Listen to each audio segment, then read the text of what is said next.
106 miles to Chicago.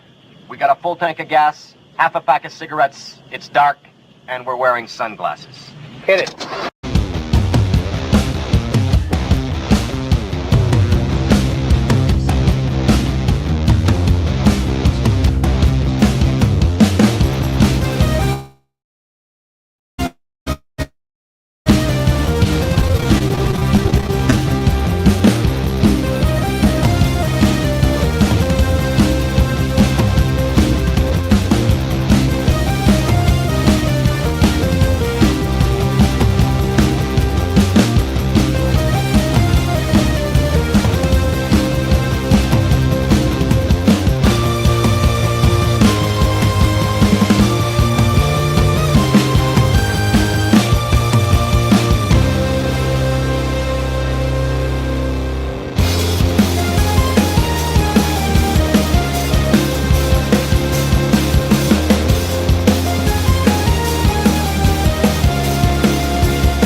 Come on, guys, do it with me. Everyone's doing the Trump dance now. It's no surprise that the most masculine people, these warriors and these athletes, are, of course, Trump supporting. Guys, it's 2 weeks since a glorious day where we broke the hearts of commie scum everywhere around the globe. Welcome. It is Double Impact. I'm your host, Gabe. Jericho Green is running a little late. It has nothing to do with him being a black guy. I don't want any of you saying that again. That is super, super mean.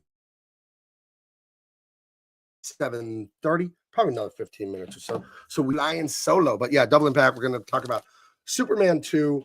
Talk about some recent news, though, in the culture. Well, I wanted to add that to the show. So I think what we're going to do is we're going to cut back in 2.5 hours to maybe a shorter or something like that. Yeah, a little more Siskel and Ebert, a little shorter. I don't know. We'll see if we like it. Maybe we'll go back to the long reviews in the future. I don't know. But it's just something I want to try. I've been doing this for, is it 3 years now? 2.5? Something. I've been doing this for a long time, Double Impact. And, someone said it's kind of laggy. Is it lagging right now? I really hope it isn't. Give me a 1 in the chat when you see me as normal again. When I look normal to you again. Give me a 1 in the chat. It's a custom song I just made for you guys. I just made that, okay? That's what you get around here, guys. You don't get that on other shows. You don't get custom music, custom romantic songs. Where I still deeply into your eyes. I had a great day today. I drove up to, I don't want to disclose locations. I'm in San Diego. The Babylon Bee. Everybody knows them. They famously got banned off of Twitter. I drove up there and did another interview with them. I'm going to show you real quick. Open with preview on my computer. And I'll drag this over here. But yeah, the crew up there was great. Present, share screen. They love me. It's my 3rd time on there. I went there like 3 years ago. And they had me and Dino and I back in last winter or spring. Dean and I were there. I don't remember when. It was quite a while ago. We were promoting Dean Cain All-American Lawman Volume 1 on the show. It was awesome. And then I asked if I could come back, talk election and culture war, because I'm convinced that one epoch, if I could use a very expensive word, a time is over. The Obama Black Lives Matter woke, hate your dad, hate God, hate your country. DEI, social justice warrior, that shit is over. And it is time to let these leftists know over for sure. Done. The culture war, and we want it. We want it now, and now is the time to rub it in their face. Now is the time to do a touchdown dance in their face. Yeah, yeah, yeah. You guys are dumb, and we won. And they couldn't beat us. It was too awesome. So, yeah, that's me and the great Jarrett Lamaster. He's one of the awesome guys at the Babylon Bee. And then that's me and Travis and Dan Coates. These are the guys. The guy on the left there, Dan, he's kind of behind the scenes. Travis, he interviewed me. So it was Travis and Jarrett. We did about an hour and a half, maybe 2 hours. We did quite a long interview. We did like an hour and change for the public. And then for subscribers only, I think we did another half hour. So it was really fun. And I think that drops on Friday. If you follow me all on socials, you're going to see that. I'll be posting it. The Babylon Bee will be posting it. But they're good friends of mine, the Babylon Bee. I love going on. I'd go on anytime. And, I really like them. I think what they do is awesome. I think it was really lame that the old Twitter, the pre-Elon Twitter, banned them. They banned them for making fun of that health secretary that Biden has. That I think the name is Rachel Levine or something like that. I think so. I could be making that name up. But they made a joke about that person, and it made people cranky, and they got banned. And then when Elon Musk came back, and they were told, the Babylon Bee, I believe, was told by Twitter, if you delete the tweet, you can have your account back. And on principle, they wouldn't delete the tweet for like well over a year. And once Elon gloriously took a hold of Twitter and turned it into X, it's now free speech.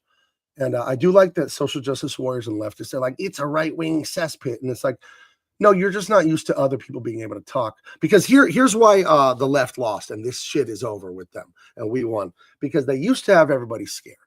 They used to be like, oh, if you say the wrong word, you're canceled. We'll debank you. We'll de-job you. We'll shame you. And it worked on most people. Didn't work on me. Didn't work on Matthew Martian. Didn't work on Dean Cain. Didn't work on the Babylon Bee. This is why I surround myself with guys like me who were willing to speak out when it wasn't safe, when the coast wasn't clear. And I don't blame any of you for not speaking out. If you couldn't speak out, you couldn't speak out. But I had to. That's just how I am. That's who I've always been. And I'm so happy I spoke out and humiliated DC Comics those 3 years ago for their nonsense. They wanted to do disgusting crap they're doing with Superman. So, yeah, tune in to this on Friday, I think, on the Babylon Bees, all their socials on their YouTube. You're going to love it. It's a really, really fun episode. We have a lot of laughs. I'm an improv comedian, as you know, and Jarrett is a great improver guy, too. Travis is very funny, too. So the three of us, we vibe really good. And I got to show off something there that you are going to love. Now, let me just isolate myself so you can all look at my beautiful face, right? Just beauty. I brought this in studio because I got this from the printer. I went out of town last week. That's why we had a recorded show. My 28th wedding anniversary was last Wednesday. I took my beautiful bride up to Monterey, California. It's beautiful, Monterey Bay. It is, it's where The Lost Boys was filmed up there in Santa Cruz. So I made some videos up there in Santa Cruz of where The Lost Boys filmed, the video store, the restaurant where the mom and the main vampire have dinner, and I went to the comic book store where the Frog Brothers. It's gone. It was damaged badly in an earthquake in 1989, and they demolished the building, and nothing was ever built there again. So yeah, I did like a Lost Boys tour. I'll put that little YouTube video together and put it up for you guys. But while I was gone, I was working with my printer because those of you who don't know, and I don't know how you don't know, I have a Christmas sale going on right now at Big Man Comics, and we have a special book for you while we're waiting for the other books. Dean Cain, All-American Lawman. Let me turn on the special Christmas variant edition. You see, it's like a kind of a hollow foil, real shiny thing. The green screen is eating through it because like the Christmas tree is turning pink. I'll put up a color version of it here just in a second. But this is a printer sample. So it's just the cover by itself. And then the interior pages are like by themselves in these things called signatures. That's how books are divided. So all 116 pages are actually cut into signatures of 8 pages. Then they bind it into the book. So they send you one of those before they print. They send it to your house overnight mail so you can approve it for the printer. And of course, it just came out amazing. You know, they do such great work. Jenna Beth Ortiz, if you guys are going to print anything, print comics, she's a freelancer broker and she works with Jostens, like the biggest printer in America, a lot. Edge printing is fantastic. So yeah, if you're going to print anything, I couldn't recommend her more. She's fantastic. And for those of you that couldn't really see it, here it is right here. Let me bring that up. Let me bring it up this way. There it is. So there's the Dean Cain All-American Lawman. Nope, that's me and Jarrett. Dean Cain All-American Lawman Christmas cover. And yeah, it's a limited edition. You can get it on the website now. And I dropped the prices on things for Christmas. I dropped prices yesterday. I'll send out an email to everyone on the mailing list. But I did drastic price drops. Everything ordered by November 30th is guaranteed delivery before Christmas in the USA. And the people who bought this cover before I did the Christmas price drop, guess what I did? I went ahead and just refunded you yesterday. So whatever method you used to pay, you're going to get that discount too. Because I wanted to include you guys in that. Because you bought it a week or two ago. And I didn't want you to be like, oh, I bought it and now it's on sale and stuff like that for Christmas. So that's what we do at Big Man Comics, baby. We deliver. We absolutely deliver. So get that right now. Tell your friends. Share the link. We've made it totally affordable to get this limited edition. Guys, after November 30th, I don't know when this thing's going to be on sale again. You know what I mean? This is very limited edition. It's a reprint of volume 1 with the hilarious, like sort of comedic hollow foil cover. And again, you see that pink, that's the green screen that's eating through it. That's the green screen technology on the computer. I can't really do much about that. But yeah, you're going to love that. And then also other great news. My book, Empyrean, Earth Illuminated. It's done. Did you know that? I bet you didn't know that. Yeah. Akeon, our amazing illustrator, he turned in pages 111 through 120. He turned them in on Monday. I paid him his bounty, and we are done with this book. And now he's reviewing the script for Dean Cain All-American Lawman 2. We're going to work on some concept art, and that book's we're going to get going drawing on that. The Tyrus book, I'm almost done with the script. You know, I've had the story in my head forever. But, you know, working on a plot, working on a script. I'll finish the script for the Tyrus book by Thanksgiving. I've known the story for months, but it's just now's the time to write it. And I'm going to start drawing the Tyrus book in December sometime. I want to work on some more concept art and all that first. And I want to have at Comic-Con, I'll have reprints of Dean Cain Volume 1. Maybe I'll bring the Christmas book back to that. I don't know. I'm going to put this away for a while, I think. And then I want to have Empyrean there. And I want to have Dean Cain there and Tyrus. I don't know if I'll have Dean Cain and Tyrus done by Comic-Con because it will not rush them. I'm not going to make them ugly and rush them. We're going to do our best job because, you know, all the stuff I bring you is that classic, awesome entertainment. Let me look at the chat real quick. Someone asked me a question. Mark's Music Obsession says, what is the sale prices for shirts? Let me see this here. I think our shirts were $30 is what we sell them for. The Christmas sale was all the guaranteed shipping before Christmas. I might do something for Black Friday. I've talked to some people about that. We'll see. But I think shirts are like $29. I think I put in like an odd number, like $29.97. It's $30 effectively. You know what I mean? Plus shipping. So those are our high quality shirts. I can show those up here real quick. Big Man Comics, ads, shirts right here. So yeah, this is what we have here. Since we defeated Jazz Hands and Kamala the Drunk. Jazz Hands is Tim Walz. Since we defeated them,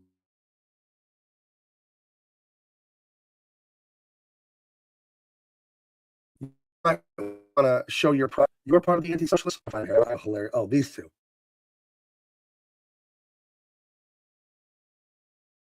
And even if you're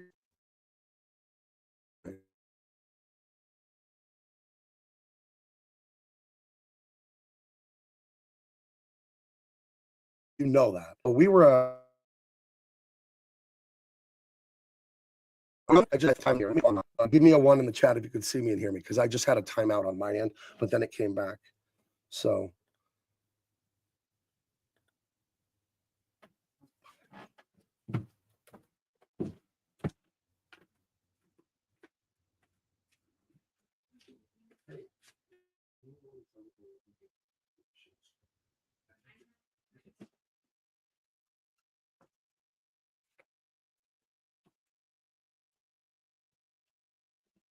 are we back? Are we back? Hey, Shane Wooten, just order the Christmas cover. Thank you. Yeah, you guys should all get it. It's one less gift you have to worry about for that action lever that you know. And as I said in the commercial, even if that action lever is you, it's okay to get yourself a Christmas gift. I won't tell anybody. You know what I mean? So let's see. Haven't heard anything since the shirts went up. Well, I don't know what I said right after. Jeez. Yeah. I'm having a problem with the Wi-Fi at the house just when I do this show. No other time. I upload and download artwork and send emails and stream TV and sports and YouTube. And then I do this show, and I don't know if it's StreamYard. I don't know. I have good internet. I don't know what it is, man. Um, yeah. So okay, he says, yeah, it's on now. So yeah, get that Christmas cover. It's pretty amazing, and we have a lot of great things coming. And I was on the phone with the great Eric July, some of his representatives, for like a half hour yesterday. So there's some neat stuff coming there. But what I was gonna say about the shirts, this is what I want to say about that. We were just a few votes away from these two clowns being the leader of the free world, right? And as America goes, the world goes. And now that we've defeated, for now, socialism, but we must remain ever vigilant, get yourself the Anti-Socialist Social Club shirt. I want everyone to have those. Those should be like the shirt of this show. Everybody loves this shirt. When you wear it, you're going to get a lot of comments. I've made up this shirt on my own. I made it up like 5-6 years ago, and I just printed one custom off Amazon.com. You can make a custom clothes. Like, I make hats. I make different things for myself custom. But I made tons of these because people like them. But as long as I've been wearing that shirt, I get looks from people like, yeah, man, cool. And people ask me, oh, where did you get that? Or how do I join? And stuff like that. So I think it's really awesome. But since we have defeated wokeness, I think you should all join the Anti-Socialist Social Club. So join it today. And all you do to join is get the shirt if you love any of the other shirts, and please pick those up. But yeah, everything ordered by November 30th, you're going to get it before Christmas. You're going to get it before Christmas. USA shipping only. International, sorry, guys. That's beyond my control. So yeah, that's where we are. Empyrean is complete, the black and white art. The color art is partially done up to like 85, 87. I got to go back in there and finish it.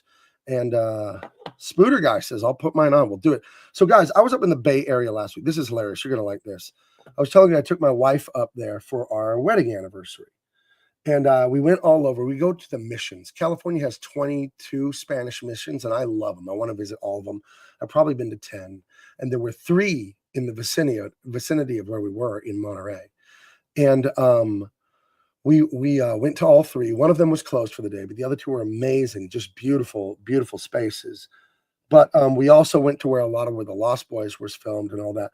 But another thing I did that I thought was hilarious was I wore my Anti-Socialist Social shirt, and I wore it around Bay Area. Like, you got to understand what a crunchy groove Monterey Bay is.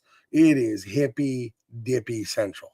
Like, there was a mushroom store, like psychedelic mushroom something or other, right next to where me and my wife got breakfast one day. So I was prancing around, not prancing, I'm a man. I was strutting with authority around the Bay Area and wearing my Anti-Socialist Social Club shirt. I'll show you right quick here. Let's see. This is just a still from me at one of the missions. So I'm wearing this Anti-Socialist Social Club shirt, walking around, and you see these like leftist hippie professors, and I see them like look at me, and they look at the shirt, and they're like, boom, like, they want to say something. But I am big man comics. I am 6'4", so they don't say nothing, But I know they hate the shirt because they're a bunch of filthy commies. But and it was fun. The only thing I didn't do with the shirt is wear it into restaurants. When we went to restaurants the day I was wearing it, I would zip up this hoodie because like I'm not letting you spit in my food when you take my order behind the wall to go cook it. You ain't spitting in my food, commie, because I don't put that past them, and I'm being 100% serious. They're vicious people. So I wouldn't show the Anti-Socialist shirt in a restaurant, but I wore it all over there. It was awesome. And if you've never been to Monterey, California, it's one of the most beautiful places. My first favorite author was John Steinbeck, The Grapes of Wrath, Travels with Charlie, Of Mice and Men, The Red Pony, The Pearl, Cannery Row. I found some Steinbeck books at my grandma's house when I was like 12, and I read some of them, and I just couldn't believe how great they were. And Steinbeck, he's from Salinas. And I didn't know, but we were at some Spanish missions and doing some things. And I looked up, I wrote Salinas, Steinbeck in the map. Like, what do they have for him in his hometown? The Steinbeck Center. It's like a whole museum devoted to him. It has like real artifacts of his, like the truck he took on his travels with Charlie, the book that he wrote, that nonfiction book. But the Steinbeck Center was fantastic. Absolutely fantastic. And John Steinbeck hated communists. So I love him for that too. So John Steinbeck, if you haven't read his books, what is wrong with you? But yeah, the Steinbeck Center, Cannery Row, is amazing where they're packing all those sardines and all that, 100 years ago. And his friend Ricketts, who was the marine biologist. I don't know. I'm I'm not a nerd, but I'm a big book guy. I love to read. I've been reading since I was 3 years old. I absolutely love to read. So anything Steinbeck, I devoured it when I was younger. Didn't Steinbeck get the Nobel Prize for Literature? Not only that, I actually took photos all over the museum. I'll show you. I took a picture of the awards he won. Hold on. I have it right here somewhere. Let me dig. I have a picture of, oh, here they are. Here are the awards he won. It says the Nobel Prize. This one is some award from John F. Kennedy, Presidential Medal of Freedom, the American Academy of Arts, and something or other. And then there's another one he won. What is it here? Oh, and he had his own stamp from the post office, but that was one of the displays in the Steinbeck Center. Yeah, so Nobel Prize, Presidential Medal of Freedom, the whatever I said the third one was, and then he had his own postage stamp designed for him. So yeah, he was sort of an amazing writer. If you haven't read Steinbeck, go out and do The Grapes of Wrath, Of Mice and Men, The Pony, The Pearl, Cannery Row, Tortilla Flat. He was a prolific writer. And he reminds me of myself and my attitude towards art.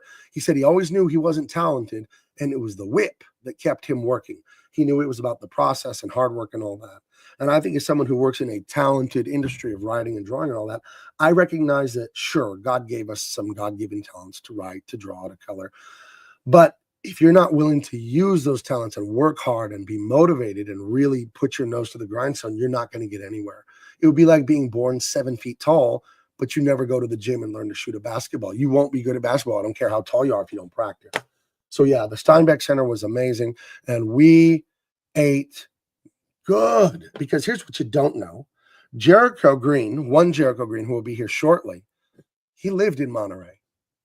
So when I was taking my wife up there, I asked him, hey, dude, where do I eat?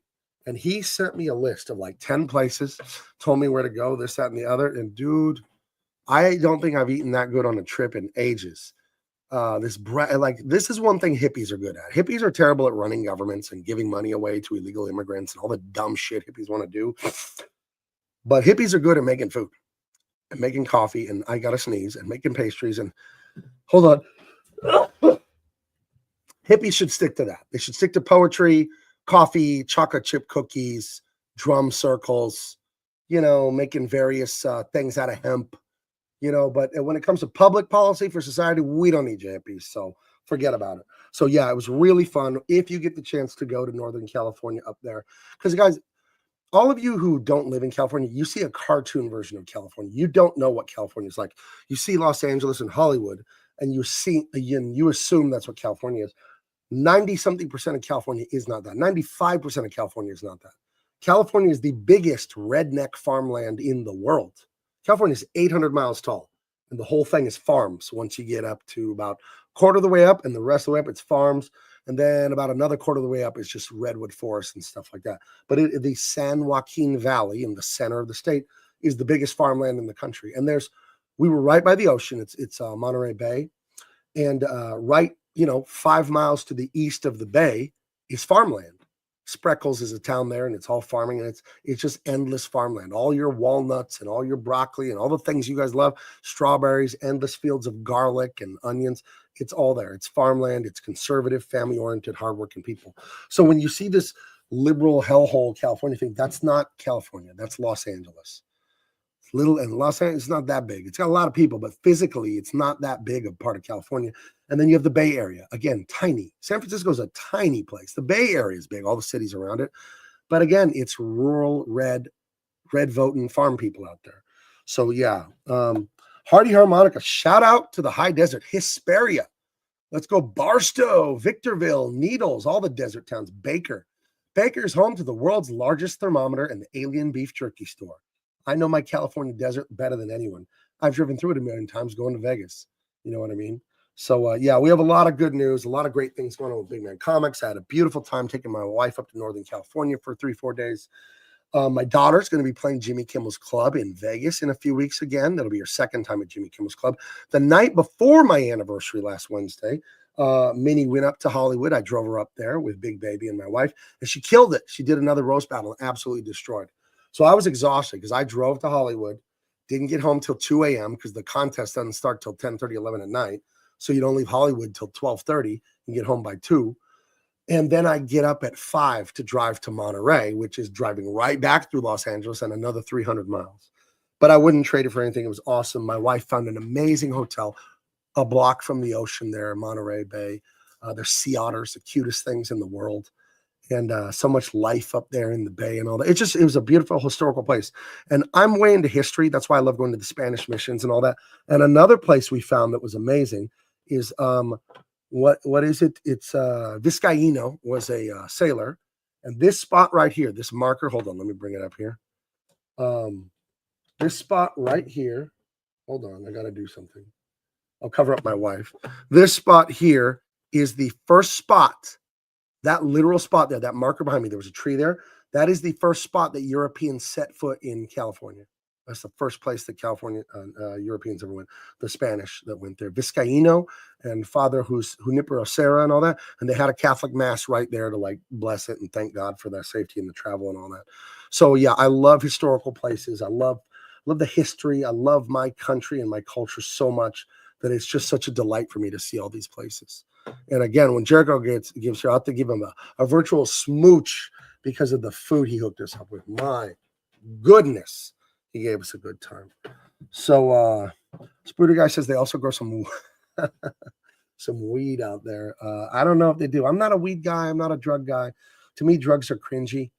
I think drugs, you're just destroying your own discipline and your own focus. I really believe that. Alcohol too. I don't do any substances. I don't even have a sweet tooth. Now you've seen all that weight I've lost. The reason I would gain weight is savory carbs like potatoes and rice and all that. Like my favorite dish is meat with a gravy or a sauce and then a pile of potatoes or a pile of rice. So you can switch it up. It could be beef with rice. It could be chicken with rice, chicken with potatoes, beef with potatoes. But that old meat and potatoes, I love that. And like the potatoes and rice, I can just eat 5 pounds of it. And that for me has been a challenge. Now I've cut back a ton, as you can see in the photos of me.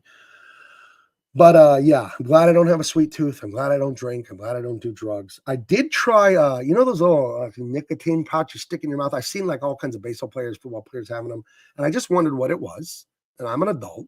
So I drove to the gas station and I bought one. I bought a Zyn. You know what this shit is? It's pure nicotine salt. It's not like doing tobacco. It's just nicotine. And in California, they outlawed the fruit flavors. So the only flavor you can get is like plain. And I put it in. And I was drawing. And all of a sudden, I felt like when you're going down a roller coaster or something. It felt insane, like the adrenaline, all that. Like, ugh. And I spit it out and threw it in the trash. So I'm definitely, I did that out of pure curiosity. I'm not a substances guy. I'm just not, never have been. It's just not my thing. So they can grow all the weed they want out there in the San Joaquin Valley if it's legal. I don't know. But it's not going to be for me.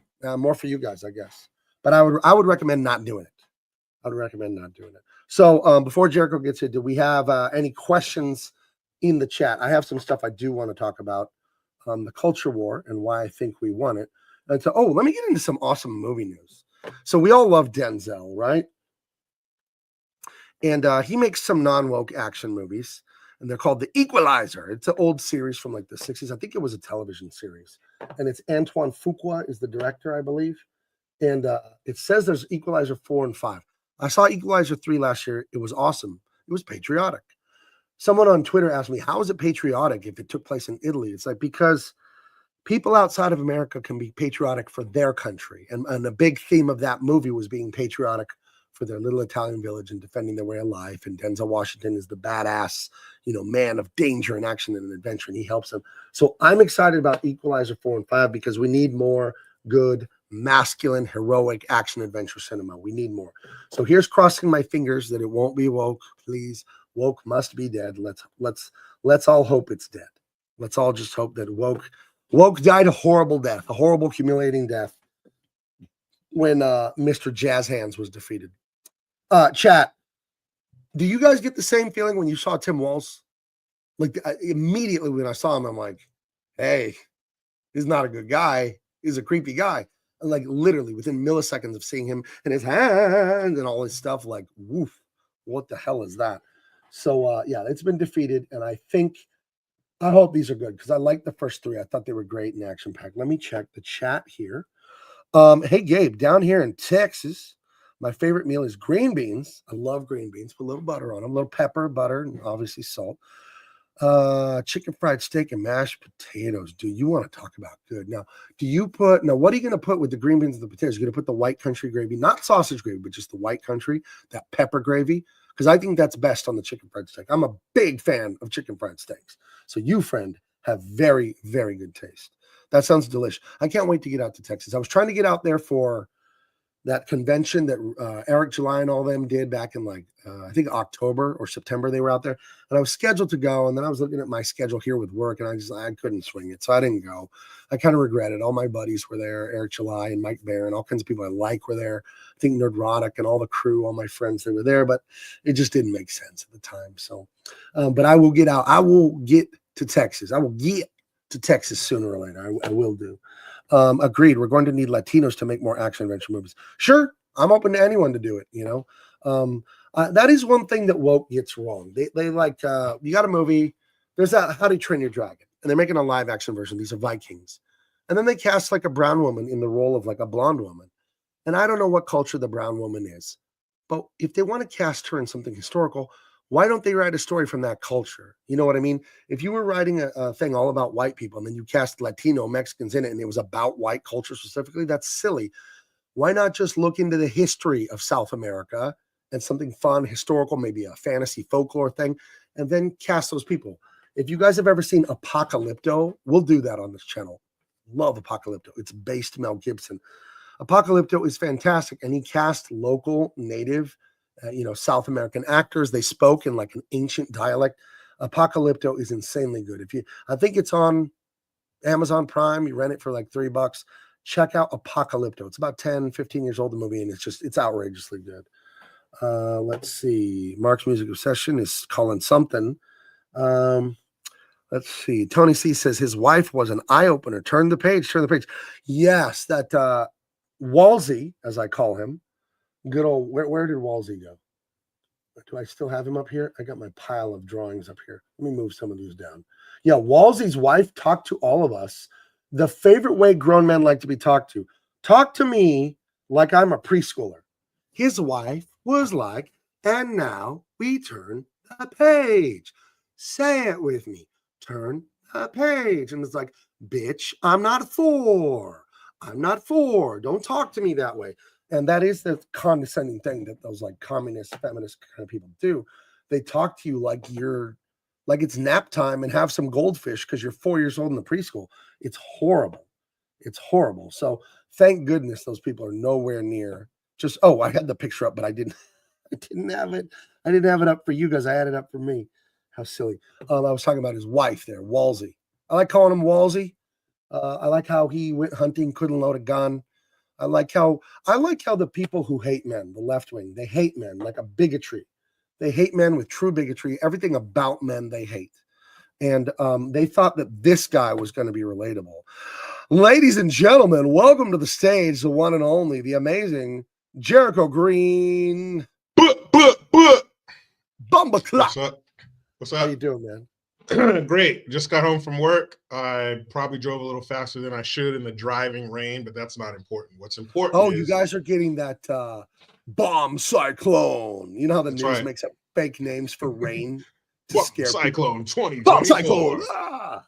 It's coming. It's headed your way, man. But yeah. San Diego News said Northern California is going to be deluged by a bomb cyclone. How bad will the rain be in San Diego? So I click on the article. They got me to click, bastards.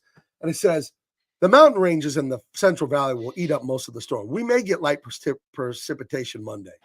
Yeah. It's been raining all day, but not heavy. And it's like one of those things where I think David Spade said this in one of his specials. He said, click here to find out what Tom Brady does to stay in such great shape. And then 18 clicks later, it's like avocado or some shit like that. Yeah, it's raining, but hey, it's about time. Shit, we need it.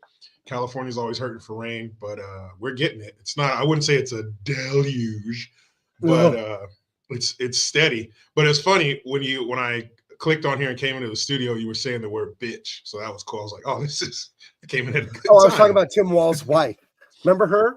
Turn the look. Say it with me. Turn. It's like, bitch, I'm not four. If you preschool. If you want to take me from zero to murderous, Talk to me like I'm a fucking child. We are grown men. Do not talk to us like we're in your preschool class. Don't do it. But she probably talks to her husband like that. Tim balls to the walls, as I like to call him. I mean, could you imagine if we were in another dimension and they won? If they won, we probably would get hurled into another dimension. But that dude was so awkward. And you mentioned that he went hunting and can't load his gun. No, you saw that. I don't know how many people hunt or anything, but let me tell you, it is crucial that you know how to operate your firearm. Dick Cheney thought that guy didn't know how to handle a shotgun. Okay, Dick Cheney was like, "I'll show you how to load it. I'll show you how to load some buckshot in that bitch." I was telling the audience, I'd never heard of Tim Walz. They announced him sometime in July or August. The minute I saw Jazz Hands come out on stage, I got to watch how I say this on YouTube. I said, I would not trust this guy around little human beings. You know what I'm saying? You know, he's Chris, creepy. Like he went so far on the creepy meter. He went out one side and then came out the other, like Pac-Man. You know, Pac-Man goes out the right side of the screen, comes out the left. Yeah. This dude is doing like laps on the creepy meter. He broke the arrow. Yeah, the creepy meter, it started smoking once they, like, you know, in the Ghostbusters where they got that thing to detect, you know, ghost activity. It just started smoking when they had it toward him. Chris Rock said it best when he was talking about Michael Jackson. He said, I wouldn't let Michael Jackson watch my kids on TV. There you go. I wouldn't let that dude watch my kids on a baby monitor. Are you kidding me? We almost had the drunk DEI and Captain Jazz Hands running the free world. I don't want anybody running the country that waves like this. There was one. I'm not going to look it up because it'll take a while to find it. But he couldn't stop his hands ever, right? He could never stop his stupid hands. And then one time he came out holding Kamala and his wife's hands. So he's like kicking his legs because he has so much creepo energy that he has to move something. Yes, it's the creep out. You got to get the creep out, people. You can't let the creep stay in. You got to get the creep out. Kids like candy. Yeah. Help me find my puppy. Yeah. I got puppies in my van. Oh my gosh. This guy for sure has a 40 Econoline van. No windows. Can I get the one with no windows, please? Right. Give me the pervert edition. He's just so, you can just see it. You know, there's a French saying that I love. It's by 50, everyone has the face they deserve. Damn. The French really know how to say it sometimes, dude. Dude, she is just, I honestly think she's relieved. They're both relieved that they didn't actually win because they don't know what to do. No, she would have hated being president because she's an incompetent. She's completely incompetent. But she's fed. You remember Teddy Ruxpin? You put that tape in his back. Right. She has to be controlled by somebody else. It's like children. Children want structure and discipline. They want to be told what to do, when to go to bed. They don't want that responsibility for themselves because they're children. They're not ready for it yet. And that's how she is. She would just be directed by whomever's pulling her strings or pulling the levers on her. And she didn't want that responsibility. She's probably, whew, thank God, she's probably clapping when Trump won. And Trump didn't eke out a victory. He didn't barely beat her. It wasn't a photo. Yeah, it wasn't a photo finish. She got politically curb stomped, like American History X. He put her mouth on the curb and stomped the back of her head politically in this election. It wasn't even close all night. And we all had that monkey on our back from 2020. The PTSD from the 2020. Exactly. But it was never close. You were waiting for them to stop the voting. And remember, they did. They wouldn't give him Georgia or Pennsylvania for like 4 hours. And he took all of them. And then they gave him Georgia. And then like an hour or two later, like, fine, he won Pennsylvania. He took all of the swing states, not the three that he needed. He needed to get 3.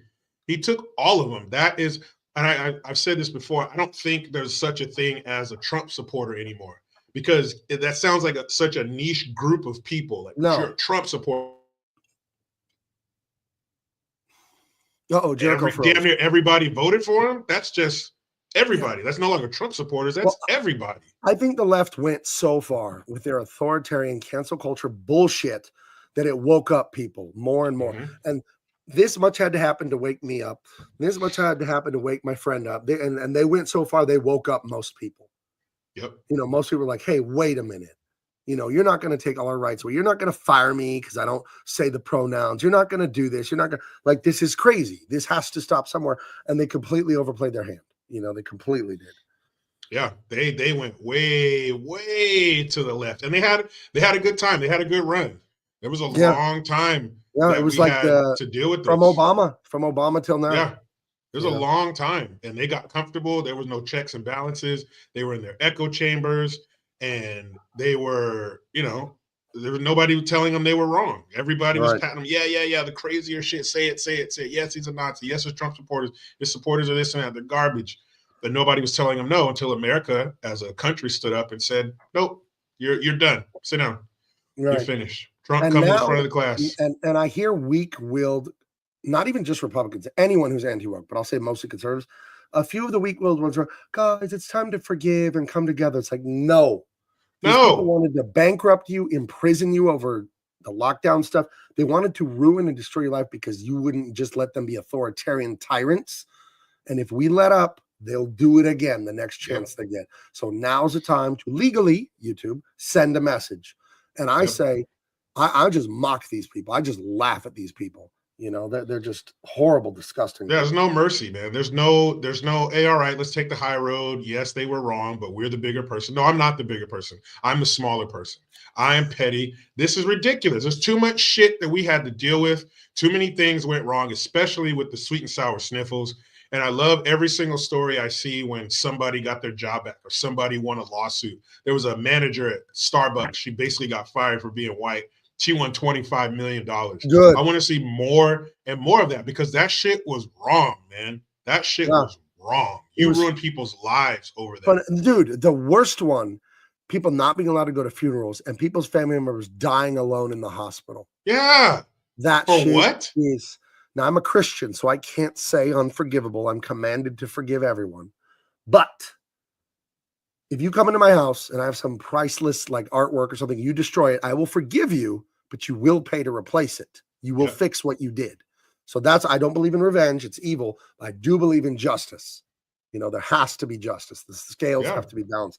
And dude, people's spouses dying alone, saying goodbye over FaceTime on a phone. Fuck. That is inhuman. It's inhumane. Those of us who are married, who have been married for some time, you know how you feel about your spouse. You guys have literally created life. You were living by yourself. You did what you did. And now there are more people in your home that you created.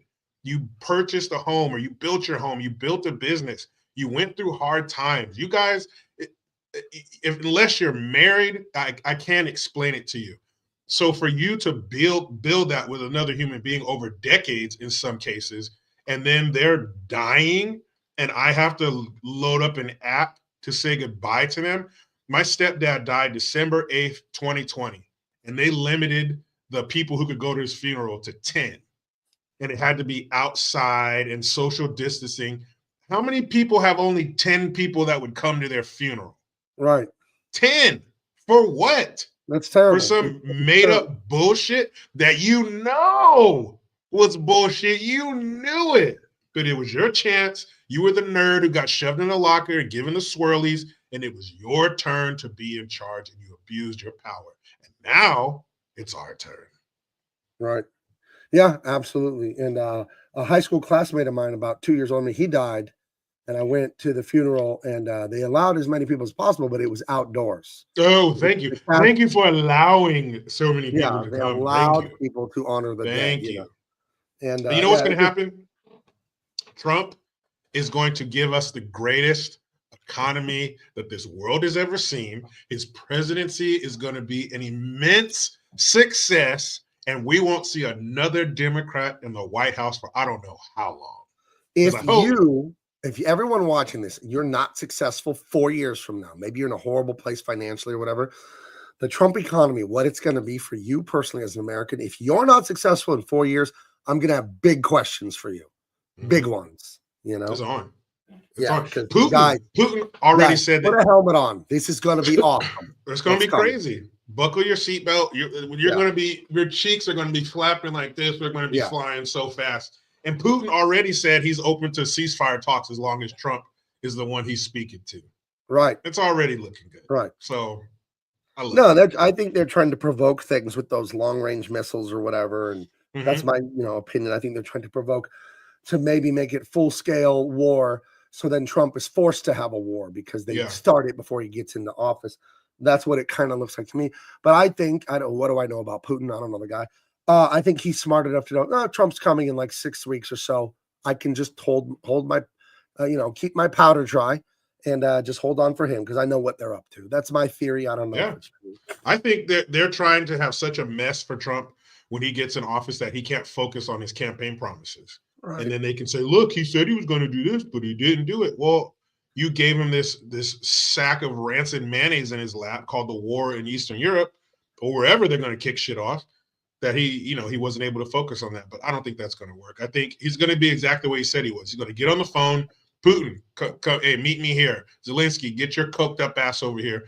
We're going to figure this out in 24 hours. It's a wrap. Israel, get over here. Hamas, get over here. Let's figure it, because that's what he does. Right. Trump does deals. That's what he does. Yeah, and he did them last time. He signed all those Abraham Accords between the Arab nations and Israel to make peace over there. He's the first president in 70 years to not start a war. First one in 70 years to not start a war. He got the leaders of North and South Korea to shake hands.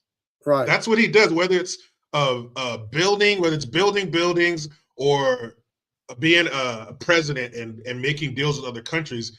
It's what he does. And he's the best at it. And that's the thing. We don't know what this presidency is going to be like.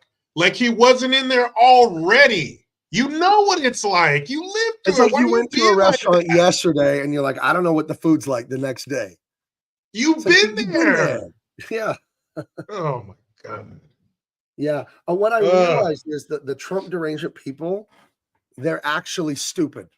They're actually stupid people. They watch the news, whatever channel, and they believe it, which is unfathomable to me. And I don't care what news channel it is. Why would you believe the news? It's sponsored and owned by people who have a vested interest in you believing certain things. The news is free. Have you ever noticed that the news is free? Mm-hmm. Why is it free? Why is it free? Costs a lot of money to make the news. Costs billions to run those news channels, but it's free. They just, here's more news. 24 hours. We can't stop making news. Guys, it's programming. So you'll vote the way they want. So they get rich and you suffer because you're cattle to them. You're not, you're scum to them. You're less than cattle. Paying cattle. That's what, I don't think you're that. That's how they see you. They literally see you as tax-paying cattle. They couldn't care less. If you die, your kids die in some war, they could give a fuck.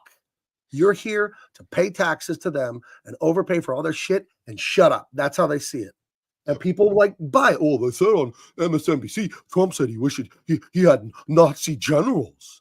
Trump said soldiers are suckers and losers. He's going to be a dictator on day one. If you told me that Kamala said the soldiers are suckers and losers, I don't like her at all. I despise her policy. I wouldn't believe you. No one, good, bad, left wing, right wing, no one would say that in front of people. You have to have enough brain cells to understand a president, even if they thought it, which why would they think it? They wouldn't say it. And then it's reported on the news by anonymous sources because that's not a lie. And then the fake news Trump deranged people, they're just like, And then me and my wife were joking about it in the car today. And then Trump said, I'm actually Hitler and I'm going to get you Hitler style. And just like, what is it? What? And then I talked to people about the border and they're like, so you, what are you going to do when they try to deport you? Cause you're Mexican. I'm like, go ahead, try to deport me. Like, I'm born here and my mom is born here and my grandpa and my great-grandpa. And going back to the 1700s, we've been here. Yep. I'm a legal citizen. Why do you think all Mexicans are illegals? Like you're the racist. You're the racist asshole, not him. My mom traced our lineage all the way back to 1812, so I'm good. But to your point of the people sponsoring the news have a vested interest. Here's 5 words, people. Brought to you by Pfizer.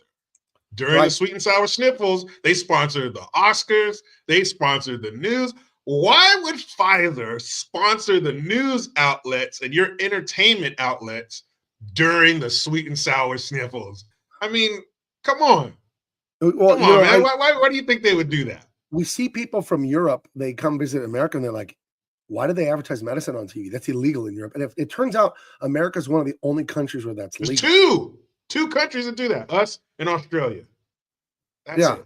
So yeah, I hope countries in the world. That's all kicked off the TV. I hope it is. Yeah, 196 countries in the world, and only 2 of them advertise drugs on TV. And you know what's funny? Yesterday, I got home I was pulling in the driveway with my son, and we were. What did he? I don't know how Trump came up, but he starts singing this Trump song, where it's like I can't remember the melody, but it's a really famous song, and it's something like, I'm gonna make it more prosperous. You're going to be doing better than you ever have. Some shit. My little 8-year-old son is singing the Trump song. I'm like, where the hell did you even hear that from? But my 8-year-old son knows, and I don't sit there. I don't indoctrinate my kids and tell them this is how you have to think or that you need to believe this. But kids just get it from you, from being around you. Yeah. And even my son knows. He's all, Trump's going to be president. That's cool. We're going to be prosperous. Even a little child knows that. But these fools who are still, and then you see, who is it? Joe Scarborough, Mika Brzezinski. We sat down with Trump, Sloppy Joe. I know it's protocol and everything, it's tradition. Sorry.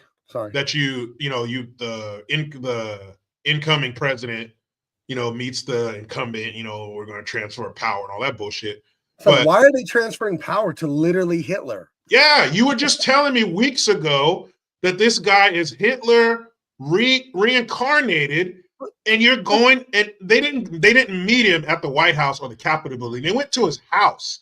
Right. Why would you go to Hitler's house? Mika Brzezinski, does she have some Jewish lineage in there? And you went to Hitler's house? Right. Like, would you believe if Trump and them were going on and on, that Kamala Harris was literally Joseph Stalin? She was literally Mao Tse-tung. She was literally Pol Pot, gulags, kill everyone with the commie gulags. I don't think that. I think she would ruin the country, hurt the economy. We'd push all the weird shit on kids more and more and more. But I don't think they'd set up gulags tomorrow. Yeah, so if they're not rounding up Trump supporters. If I was watching my news, which I don't watch any news, X is where you get news. If you have a brain, go to X, go to Twitter, and read news. That's the purest form of news and the most truth. And it's not all true there either. When you hear something politically that you want to hear and it's perfect, always question it. And all news, I always consider all news fake until proven otherwise. Someone tells me, oh, Tim Walz was exposed, something, real horrible during the election. This horrible stuff came out about Tim Walz. And I told my family, like, that's fake. It's too perfect. And it turned out 2-3 days later, it was fake news. But you could smell it. Like, yeah, it's fake. So, Vinziger, a.k.a. El Otaku, a.k.a. the Weepa. Please pick one name. Just kidding. Yep, I had to expose some TDS Latinos. Yeah, but you know what? Latinos moved towards Trump, I think, the most of people of color. But everyone moved towards him more because this woke stuff, nobody likes it, But so let me ask you, and I think I've asked you this before, and if I have, forgive me, but it's still, I can't understand. It's like if we are both sitting there and we both bit into a warm, fresh chocolate chip cookie. And to me, it was buttery and chocolatey and sweet and warm and delicious. And you were like, oh, this tastes terrible. How can 2 people look at the same person and get 2 completely different outlooks? How can I look at Trump and think one thing, and one other person who doesn't support him, and it doesn't matter if you support him, we're talking about the truth and lies. How can we both look at the same story? And I don't fucking get it. What is the main group that supports the left?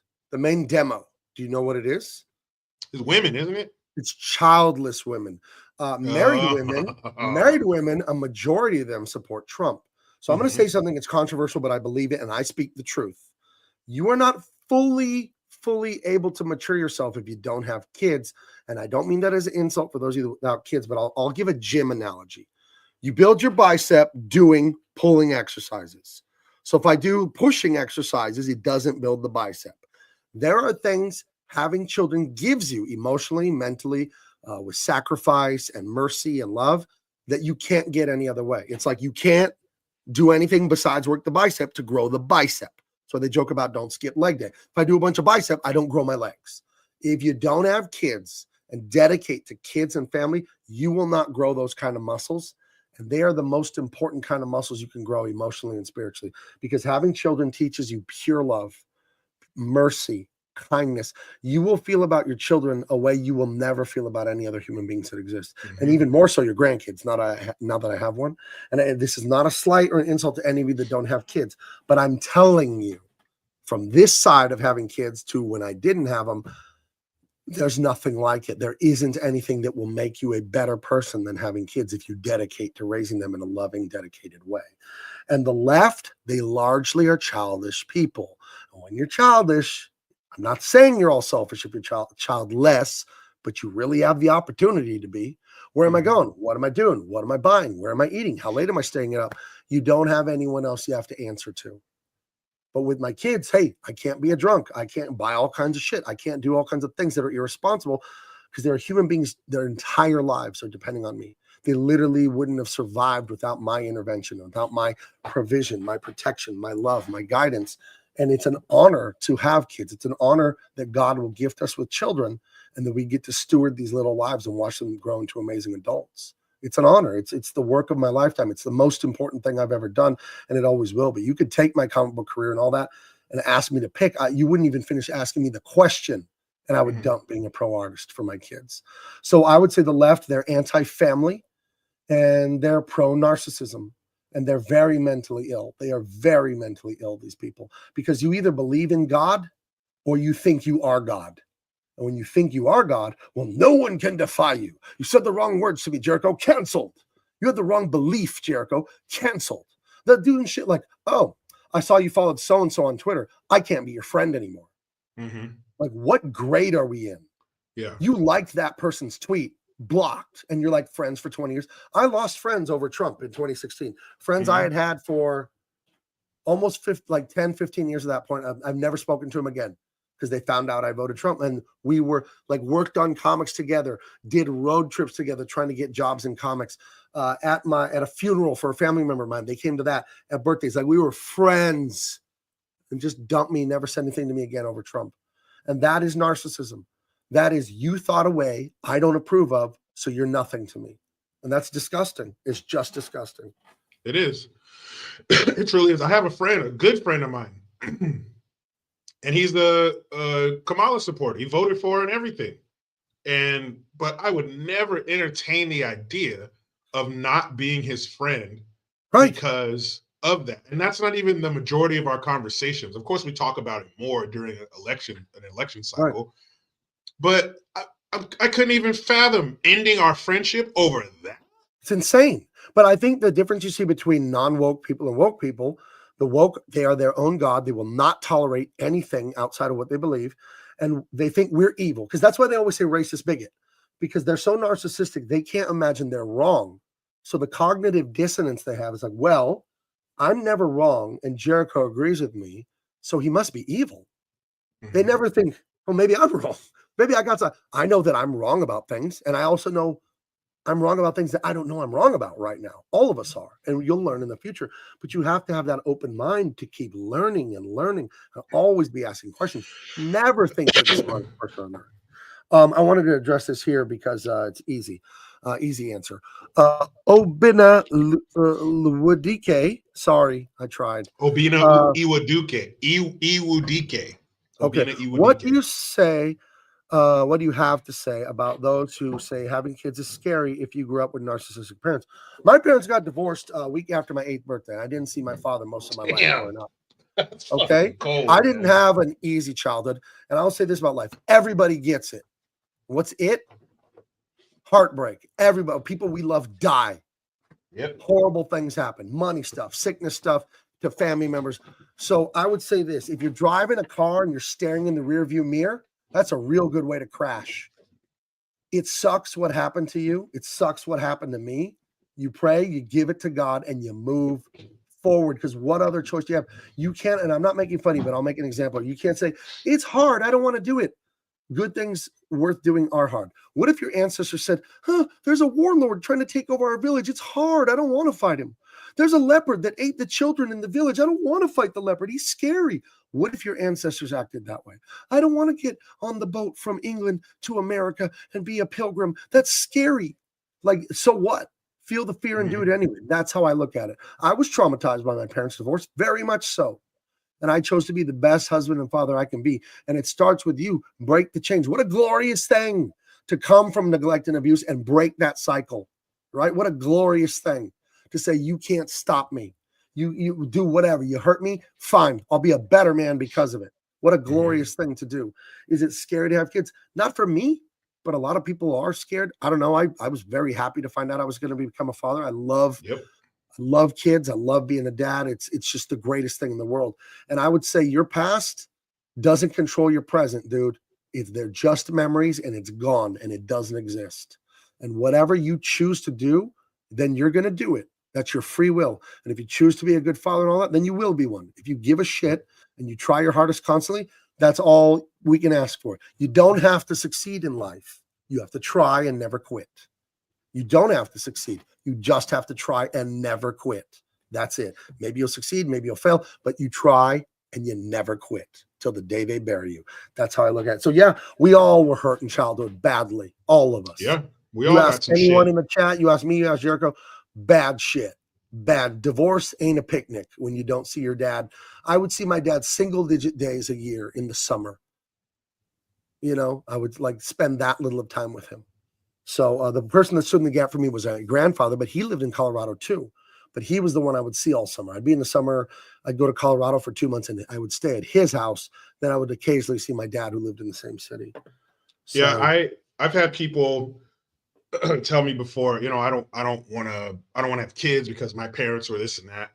And to be completely honest, I see that type of attitude as somewhat of a cop out, because right. just the fact that you're aware of how your parents were shows me that you're not going to be them, because you're aware of it. You care about it. You care about it. That's something you're concerned with. So you're not going to be that. And if you're in the right situation, you found a good woman or a good man, and you guys get married, you're not going to be your parents. You're not them. You're not you have some of their that. DNA, but you're not them. So if you want to have children, don't be afraid that you're going to be like your parents. Don't be like your parents. Be what you wanted your parents to be. You have an opportunity to have a clean slate and be the total opposite of what you have. Are you going to do some damage? You're going to leave some scars? Sure. But just try to minimize them and try not to make them deep scars. There's still no pamphlet for this. Nobody's come out of the other side of parenthood. Like, here's how it's done. I've distilled it all down to this. Here's what you need to do. Yep. We're all flying fucking blind. But don't let what happened to you stop you from creating people and making their lives fucking beautiful. Look, everything we have, dude, that asked this question comes from family culture. The technology, the food, the safety, the science, the medicine, the surgery, everything you have came from people who for millennia practiced family culture. It's a type of culture. So you don't want to be the one to break the chain. And it's really cracking the chain. You have so many people choosing not to get married, choosing not to have kids, and they're going to regret it. They're going to be miserable. Yep. You could be a girl boss and be the head of a giant law firm and president of this, that, and the other, and come home to an empty house. And you can have millions of dollars, fancy cars, vacations, and come home to an empty house. I wouldn't give a shit if I came home to a shack if the people I loved were there. I wouldn't care if we were eating ramen every night if the people I loved were there. That's all that matters. The only reason we're here on earth is to love one another, and in the proper way, not the social justice. Hey, man, don't judge. Like, let everyone do evil because you love them. Jesus wasn't a hippie. He didn't believe in that kind of garbage. If Jericho told me he was going to start taking fentanyl, I'd slap it out of his hands, and that would be love. Don't do that. It'll kill you. That's love. You know, you telling people the hard truth, but also being kind is love. But love is, yes, telling people you're wrong and that's very bad for you and I love you too much and you're better than that. Don't do that. That's love too. And that's the only reason we're here on earth is to love. That's it. We're not here to give ourselves pleasure. We're not here to go on cruises and vacations. All that's great. That's icing on the cake, the fun we have. We're just here to love each other. And family is the best place to do that. And all of society grows out of the home. The father and mother, that's the first love. then the children, then the community, then the city, the state, the country, the world. It germinates out of that. And if we don't have family culture, that's what you're watching for the last 50 years.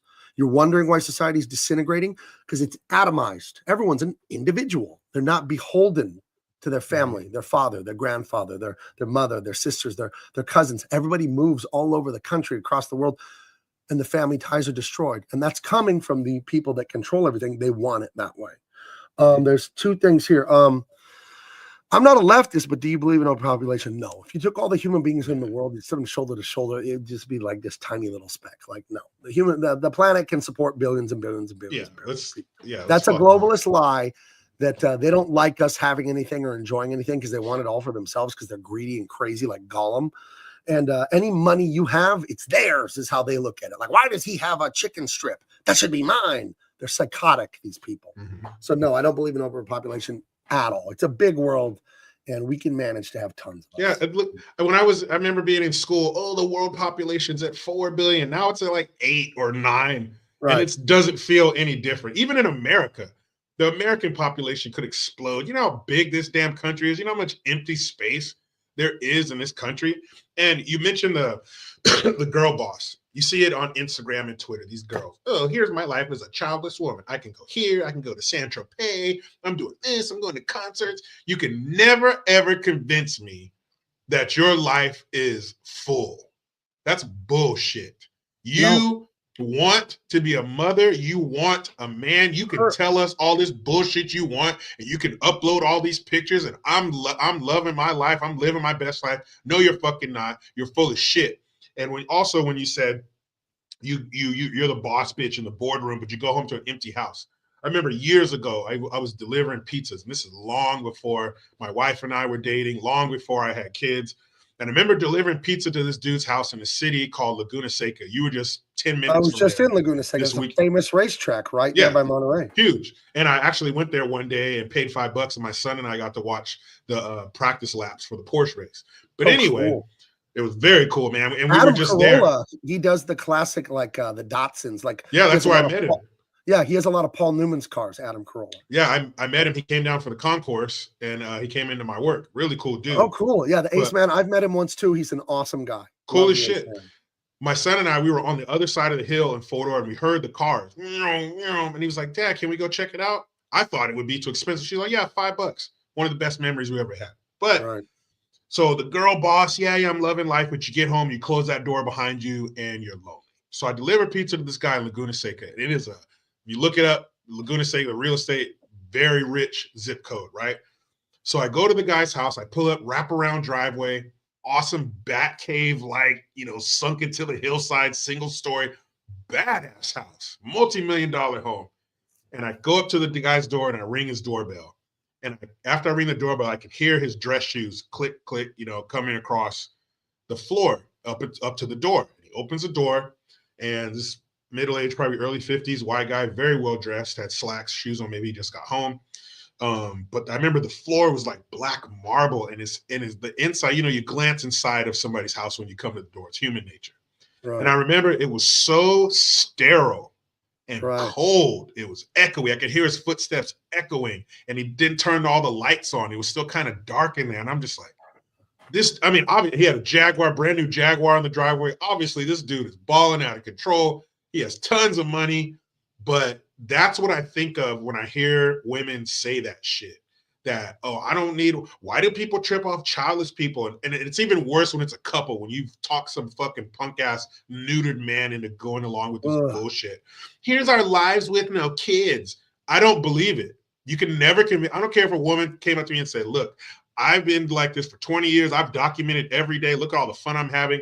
Bullshit. Because when the lights are off and you're there by yourself, you're in your pillow every fucking night because you don't have a man or children. Right. And it is literally our purpose to reproduce. That's why we're here. Major features of our bodies. I would say this, and then there's some stuff in the chat from Michael Coulter that I want to address, and Obina Iwadike I want to get to. But your ancestors, you don't know them, right? Thousands of years.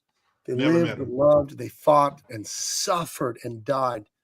And it's why you're here. It's why you have It's why you have refrigerated food. It's why you have television, internet. It's why you have a car with a combustion engine, because all of this doesn't happen. It happens over time. It's an accretion of all the human achievement. You can't just invent the iPhone and there was nothing before it. You had to have 100 and something years of computing before you could get to the iPhone. And that's all your ancestors for thousands of years. They built you a future, and it's your present. They loved you by doing that, and they didn't even know you, and they'll never know you. Maybe you'll see them in heaven. I would say you owe a great debt to them for doing that for you. And the way you pay it, they're dead and gone. You can't pay them. You pay it forward. I will now build the future for my Gabe Jr., 1,000 years from now. I will make myself good. I will make sure the state stays good. I will make my kids good. So my kids make kids that are good, that make kids that are good, that make it. So Gabe, 30 generations from now, can have air conditioning because it was a gift given to me, paid for in blood. And I can't see it any other way. It's why I do what I do. It's why I fight the culture war. It's why I trashed Warner Brothers and walked away from a 6-figure job and went independent making comics, because I did not want to put my name on ruining this culture. It may be ruined. It may just be destroyed, the Western culture. It ain't going to be me. It will not be me. I will not put my name on something like that. So that is how I feel about why you have an obligation to be a parent. And you'll be happier than anything ever. There's nothing more joyful. The only people that talk shit about being parents are shitty parents.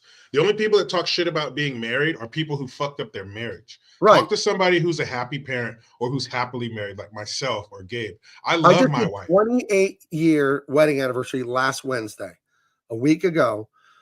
And let me tell you, Jericho, I ate so good because your menu recommend, your restaurant, oh, you hit it out the park with the places you suggested. Dude, I'm not messing around, man. That sandwich place that's like the retired army guy in the middle of the neighborhood. What's it called? Oh, Companios? Oh my God. Yeah, up on the hill. Yeah, right across from DLI. Yeah. And then was it Great Awakening or First Awakening? First Awakenings. You want to talk about a breakfast? Holy shit. The pancakes are stupid. So where I went up in Northern California, Monterey Bay, you guys, I told you earlier, Jericho used to live over there. And so I asked him before I went, where do I eat? And if Jericho was really skinny, I wouldn't have asked him. Nope. You know what I mean? Never trust a skinny cook, man. Never. Yeah, I'm not asking skinny guys where to eat, you know. But you fucking nailed it. All those places were fantastic. I went. Oh, guess where I went? Let me play this video. Then I'm going to get to the question from Michael Coulter and then Obina. Watch this video here. Watch. Guess where I went? Okay, guys. So according to what I read online, this right here, this Santa Cruz Bay Company Beachwear and Gifts, it's a tourist shop. This is the video rental store that Max runs in the Lost Boys. So you can see we're on the municipal pier across. There's the boardwalk over there, the casino building, and the roller coasters are across the water there. And it looks like there's some amazing surf down here. So I'm going to keep going until I find the restaurant, which I'm sure is just down that way. But yeah, I went on a tour of a bunch of Lost Boys locations. You know, the comic book store was in town, like a mile from the beach, and it was damaged in the 1989 earthquake that happened during the World Series. And it was damaged so badly, that building. I researched this, that they demolished the building and they never rebuilt it. There's an empty lot there with just weeds. So I went all over. I'm going to make a video. I went all over the boardwalk, the hot dog on a stick, the restaurant, the Lost Boys locations. The cave where the bad guys live, that's in Rancho Palos Verde, which is in Los Angeles. And the train track is in Los Angeles too, in Santa Clarita, right by Six Flags Magic Mountain. So those locations were not up there in Santa Cruz. But Santa Cruz was a crunchy groove, dude. It was hippie central. Dude. And I wore my, I had this sweater on, but I don't know if you saw in the video, I had my anti-socialist social club shirt on. Yeah. I'll show you. Hold on. Let me bring it back up. That shirt says anti-socialist social club. And, you know, I'm a big guy. So those hippie dippy people walking around, they look like college professor, like fucking communist, you know, Bay Area. They look at me and go like, just like gulp. They couldn't stand my shirt. Yeah, that's the complete opposite of what your shirt says. You were ground zero. I was right there. Oh, I was man. in the social justice warrior factory is where I was walking around. But before I went in any restaurants, I zipped up. I told the chat earlier, you're not spitting in my food, you Yeah, bastard. don't you fucking put I one of didn't, your I didn't let the dreadlocks. restaurant people see what I was wearing, but I walked around proudly around town wearing that thing. But dude, Santa Cruz is where they make hippies and leftists. Right. It is city council is nuts. And you see Santa Cruz right there is just a factory of little commie bastards. It's such a shame because it's an extraordinarily gorgeous place. Gorgeous. I mean, Capitola, come on. It has no business being as beautiful as it is, that place. Right on the coast. You step off off of Santa Cruz, you're falling in the ocean. Santa Cruz, Capitola, Aptos, all that whole area, man, it's just gorgeous. This right here, no, not that. Let me move this. This right here, it was right next to a place I ate breakfast in Santa Cruz before we went to all the Lost Boys locations. And if you could see it, it's medicinal mushrooms, wild forest produce. Hey, man. Like, expand your mind, dude. Dude, you want to feel groovy, man? Dude, that's where they make those people. I remember when I worked for the radio station, driving the radio station van around, and at the time it was owned by Clear Channel, which is, this big corporation. Now it's iHeart, which is probably even bigger. And some girl was like, "It's a corporation, man. Fuck that, man." I drove by one time.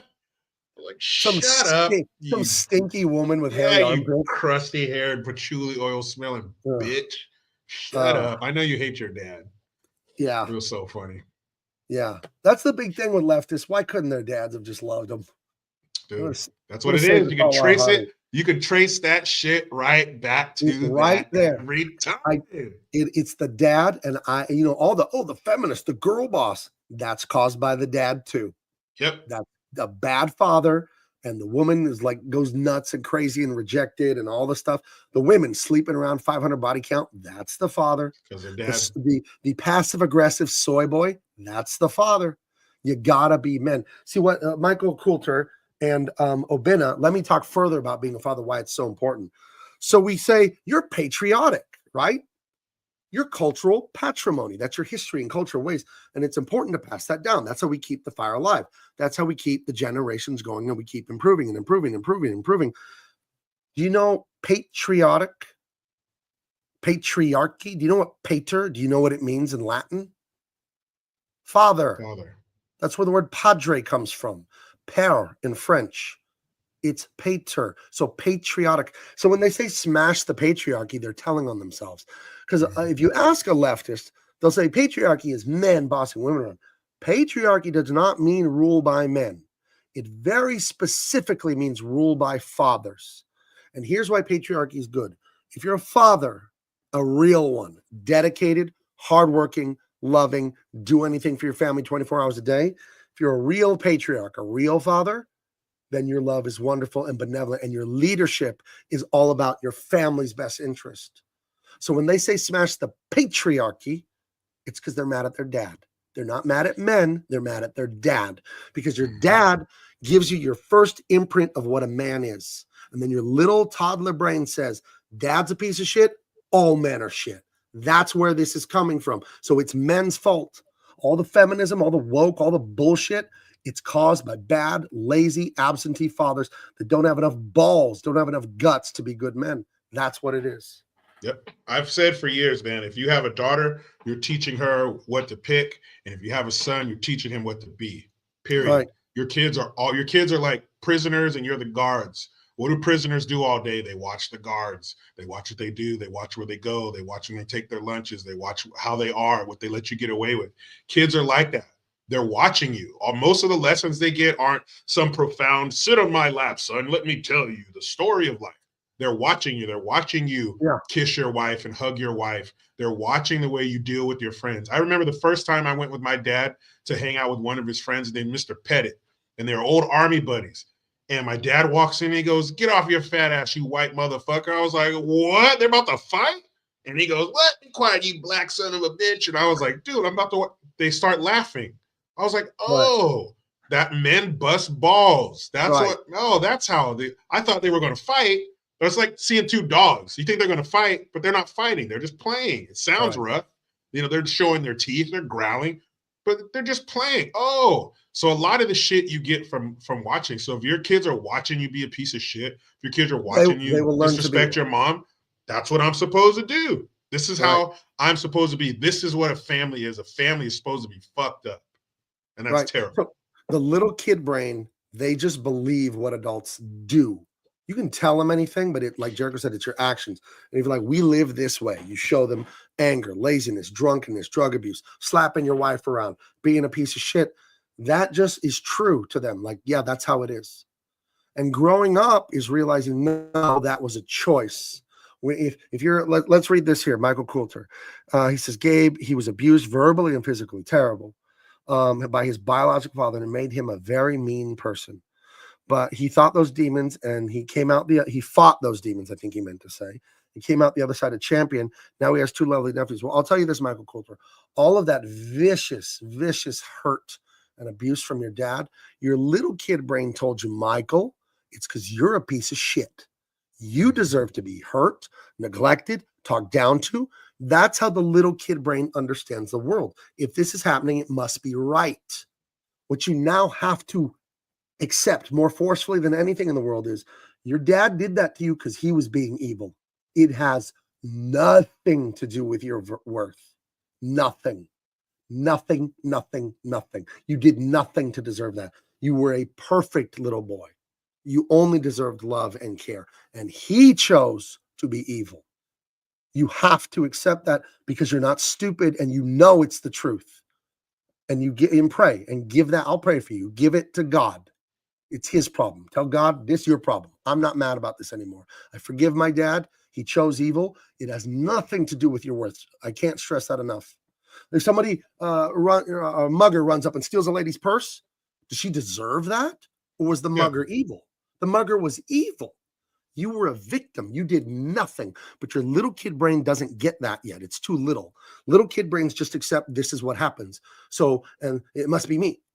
And then you spend the rest of your life fighting and being afraid and being scared and thinking nobody will love you and everyone. And you project your father's abuse onto the world. You think everyone's going to be like him. I know you've done that. Because with divorce with my parents, I've done that. Nobody loves me. I'll do it myself. That's what I struggled with for years. You'll find people like me that are super high achievers, but they do it all themselves. I've had to learn how to ask you guys how to buy my comic books and all that because I know they're good, but I felt like, oh, well, no one will do anything for me when I was little. So then it goes into your adult life that nobody will do anything for you. But now I've mastered it now. So go to Big Man Comics and buy all my books and all my t-shirts now. Bam, but, dude, Michael, you are free from this torture the minute you decide to be, and pray. Jesus is real. Pray about it, and you're free from it. It's not, you did nothing. You didn't do anything. This was him choosing evil, and you need to forgive him too. It's over. So, and it's good parents like Gabe and myself and many others. When you see kids who are dealing with that, who come from that kind of life, man, that shit is heartbreaking. And you honest to God, wish that you could just take that kid and take him home with you, because in my home, there's love and there's discipline, there's structure. It's not a fucking free for all in here, but there's a lot of love and just everything that love encompasses. There's affection, there's encouragement. Love it takes a lot of different forms, man. And when you see a little kid dealing with shit like that, man, that is just so fucking horrible because they're just a kid. It's infuriating. They didn't do anything. Yeah, Michael, man, I'll tell you this, Michael. You pray, you let it go, and here's how you set it right. You don't have a time machine. There's no way to go back and get it fixed and undo the abuse. There's no way. It's physically impossible. So now you're stuck with like, I want my justice. I want my apology. I want him to not have called me an idiot. I want him to not have backhanded me or whatever the hell happened that was awful. You can't do that. The time has passed. Here's what you can do. Be the most amazing father you can be. Be a great man. You don't have to. My parents were divorced, horrible marriage. I got divorced when I was very little. It was very traumatic. And 28 years of marriage last week because I said, no, it ends with me. No more. And my wife and I, we never fight. She's the best wife. Jericho knows my wife. She's the most supportive. She's cool. She is the sidekick of all sidekicks, the way a woman should be. She just supports which allows us to go out in the world and do what we need to do. When you have that peace at home, you can focus. You don't have to worry about that. The other day, I unscrewed my thermos for water, and I go to turn to go to the fridge and get the big jug. She grabs the jug and just fills my water. 3 meals a day put in front of me. Like and I don't ask. She just knows that I work all day, 10, 12 hours. And she just, hey, what do you want for lunch? Supports me and okay, we'll do this, we'll do that. And she's just very loving. And you got to find a woman who and let me go to the next question I wanted to address. Obina Iwudike, I think that's it. What advice would you give to your daughter if she was looking for a husband and vice versa with the son? Let's start with the men, since you look like a man in that photo. The number one trait you want in a woman, Obina, is that she loves God. If you don't build everything around God, you're sunk. The earthly thing you want out of a woman is not her beauty. Hopefully she's pretty. That's great. That she is agreeable. That she says, Obina, lead me. Obina, lead me, and I will follow you. I will follow you. I will support you. We will build your dream, and it'll be our dream. Do you know what it's like that I married my wife when I worked at Toys R Us, and she was a waitress? I was stocking shelves with action figures. I made like $8 an hour. Now, I make amazing graphic novels. I make good money. Go to bigmancomics.com right now and get them. You know you want to. And this business belongs to my wife too, because she was there the whole way. And Jericho, you saw how she is at Comic-Con. You know what I mean? Getting this handled, getting that handled. You do this. Yeah, Time for me to autograph. Amazing. Here's your markers. I brought burritos for lunch and blah, blah, blah. And that's the number one trait you want in a wife is she is sold out to support you, to be the submissive. You're not bossing her around like a tyrant. Jericho, you stayed at my house. I don't boss my wife around. I'm not a tyrant. She knows that she's best off if she supports me and I lead. And my intention when I lead is to love her and the kids and make this family as successful as possible. So I would say a supportive woman first and beauty second. I got lucky. I got a beautiful wife that's also very supportive. But and I'm religious, and to me, God has to be the center of everything, or else you're done, in my opinion. So you may not be religious. I would hope you would be, but that's your own free will on that. So, yeah, that's true. With a woman has to bring peace to your life. There should not be a challenge. There should not be constant fighting. I actually knew somebody who thought that fighting was a way of showing love. But that's probably what they were shown when they were a little kid. They were shown a madhouse of screaming. Yeah, that's so it not got normalized. That's not it. Your life, yes, you're going to have disagreements. Life's going to throw things at you. But 95 to 98% of the time, shit should be cool. And you should want to be with your wife. Not all the time. Of course, you got your buddies and all that kind of shit. You have things you're into. But being with your wife, being around your wife, should be something that you want to do. The thought of her should make you smile. You should be excited to go home at the end of the day. If you work outside of the home, where the wife is the ball and chain, and you hate her. It's Al Bundy and Peg. That's people who fucked up. Yeah, that's for losers. Yep. That's people who say that. Oh man, you're going to get married. You won't be able to do this. You won't be able to do that. Those are people who fucked up their relationships. Talk to somebody who has a good marriage, and they will tell you it's the most amazing thing in the world. Being married, having kids, to be able to say my wife and my kids, which I still haven't gotten used to. It still blows my fucking mind. It still blows my mind that when I go to my kids' open house, I remember my parents taking me to open house. I'm that person now.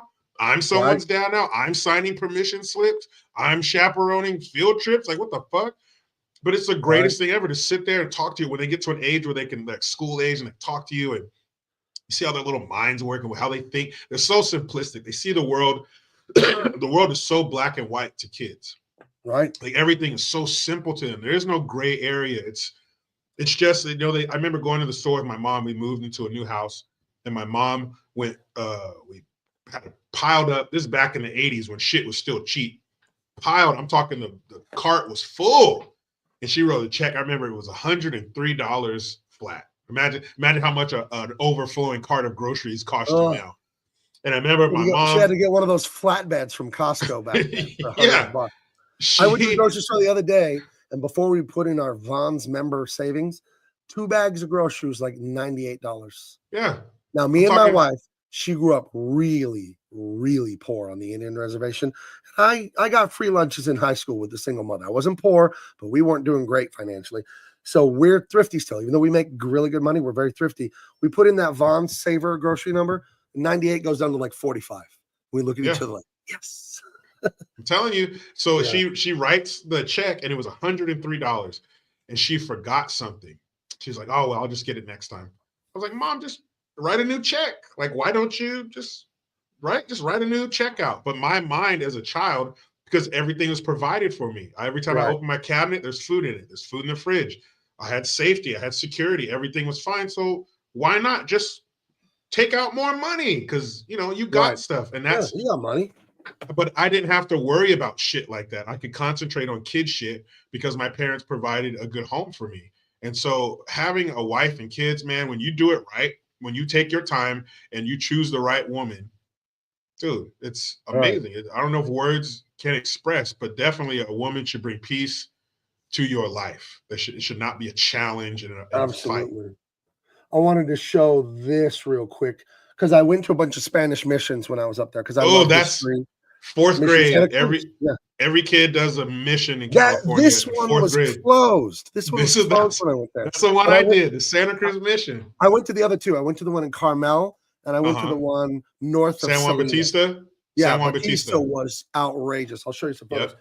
But he said here, I'm Catholic and I believe in God. Now, I'm not Catholic, I'm Protestant, but I do wish Protestant churches were like Catholic churches. They're beautiful. Because you go inside a Catholic church, and this was Batista. There was a big glass in front of all this Victorian living room of some of the big donors from 130 years ago, and the outdoors where they had these barbecues, and I think they had a well.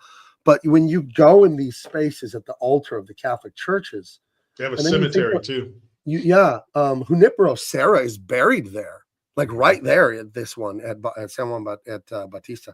But when you go into these Catholic churches, like, oh man, I wish the Protestant churches, because the Protestant churches have like a blue-gray wall and like a potted plant and like a lectern. Yeah. They have very little. And as an artist myself, I think the Catholic churches are so outrageous. I took so many pictures because I love history, and also it's research too. Because Dean Cain All-American Lawman Volume 3, there's a lot of like Da Vinci Code and spelunking Tomb Raider with a lot of the Catholic missions and some other stuff going on. We're going to go all over California in that one, but we still got to do Volume 2 first. Yeah, I grew up around there. You drove through my town, so just north of Salinas is a town called Prunedale, and that's you probably saw a Safeway up on the hill right when you go through there. So I grew up in that area, so we would go to San Juan Batista pretty often. There used to be a Mexican restaurant there named Doña Esther, and so we would go there and eat. So I've been to the San Juan Batista mission hundreds of times. My friend got married there. Dude, it's so beautiful. Oh my gosh, the courtyard in the San Juan Batista mission is just outrageously beautiful. And the Carmel mission. Oh, the Carmel mission. The Carmel is the one that was the most beautiful. Talk about location. You're like right there on the coast. I mean, the Carmel mission is beautiful, man. They're super nice. Benna has more questions. Gabe and Jericho, how do you see the future of American families in the next 100 years? I have no idea. I mean, that's such a long time. So much can happen. I believe this about anything that happens. I don't believe in goals. I believe in systems. And that is to say, everything is built one Lego at a time. Life, death, success, failure. It's just built one grain of sand at a time. Next one. And enough time passes and the rain eats the mountain into the sea, even though it was a mighty mountain that you could never tear down with your hands. So I think direction is more important than location if you want to know what's happening. And that is to say, where are we today compared to where we were yesterday? Where are we today compared to where we were 5 years ago? Where are we today compared to where we were 20 years ago? And if you back up enough, you can see a trend. You know what I mean? If you back up enough. And I hate to say the trend looked terrible for the future of the West. But I really think Trump's victory and the total Republican control of the government, total anti-woke control of the government, could spell great things coming. We'll see. For the world. As America goes, the world goes, right? So we'll see. But Obina, it won't matter if Trump fixes things for 4 years if people don't get married, love God, and have kids. Because that culture of being married, worshiping God, and having kids is what built the West. I don't care what anyone says. Christianity and family culture is the ingredients for the West. And the West has done more good and more, abundance and more success than any culture in the history of the world. And if you don't have the Christian families that built this culture for 2,000 years, you cannot say you had a bakery for 100 years, your family, and you had the best flour and the best sugar and all the blah, blah, blah, and you use the best ingredients. And then after 100 years, the descendants of the original founders of the bakers, like, you know what? We're switching to all cheap, weird ingredients. you couldn't make those same cakes. What if they said, you know what, we're throwing out flour. We're going to use gluten-free almond paste or whatever.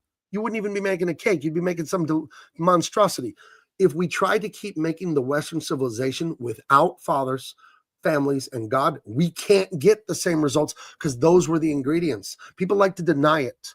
And that's just ingratitude to your ancestors to say, oh, it doesn't matter what they did. We can keep it going some other way. No, ingredients are ingredients. That's what built the West. Look in a history book. That's what it is. Our ancestors, by and large, that's what they were. That's what they believed. That's what they did. And that's what built this world. So Trump can fix things for 4 years. But if people don't get married and have kids and love God, there's no way for it to keep going. It can't, because you need new generations of people who have the family culture. You got to replace people when they die. And you got to replace people who have the same culture. And there's scientific research, study shows, if a father teaches religion in his home and takes his kids to church, there's an over 93, I think, % chance they will have his religion. If the mother is the one putting the religion on the kids, it's like 17%. So culture, patrimony, right? That's what culture is, or cultural patrimony. It comes from fathers. It doesn't come from mothers, because all human beings naturally understand that men are leaders.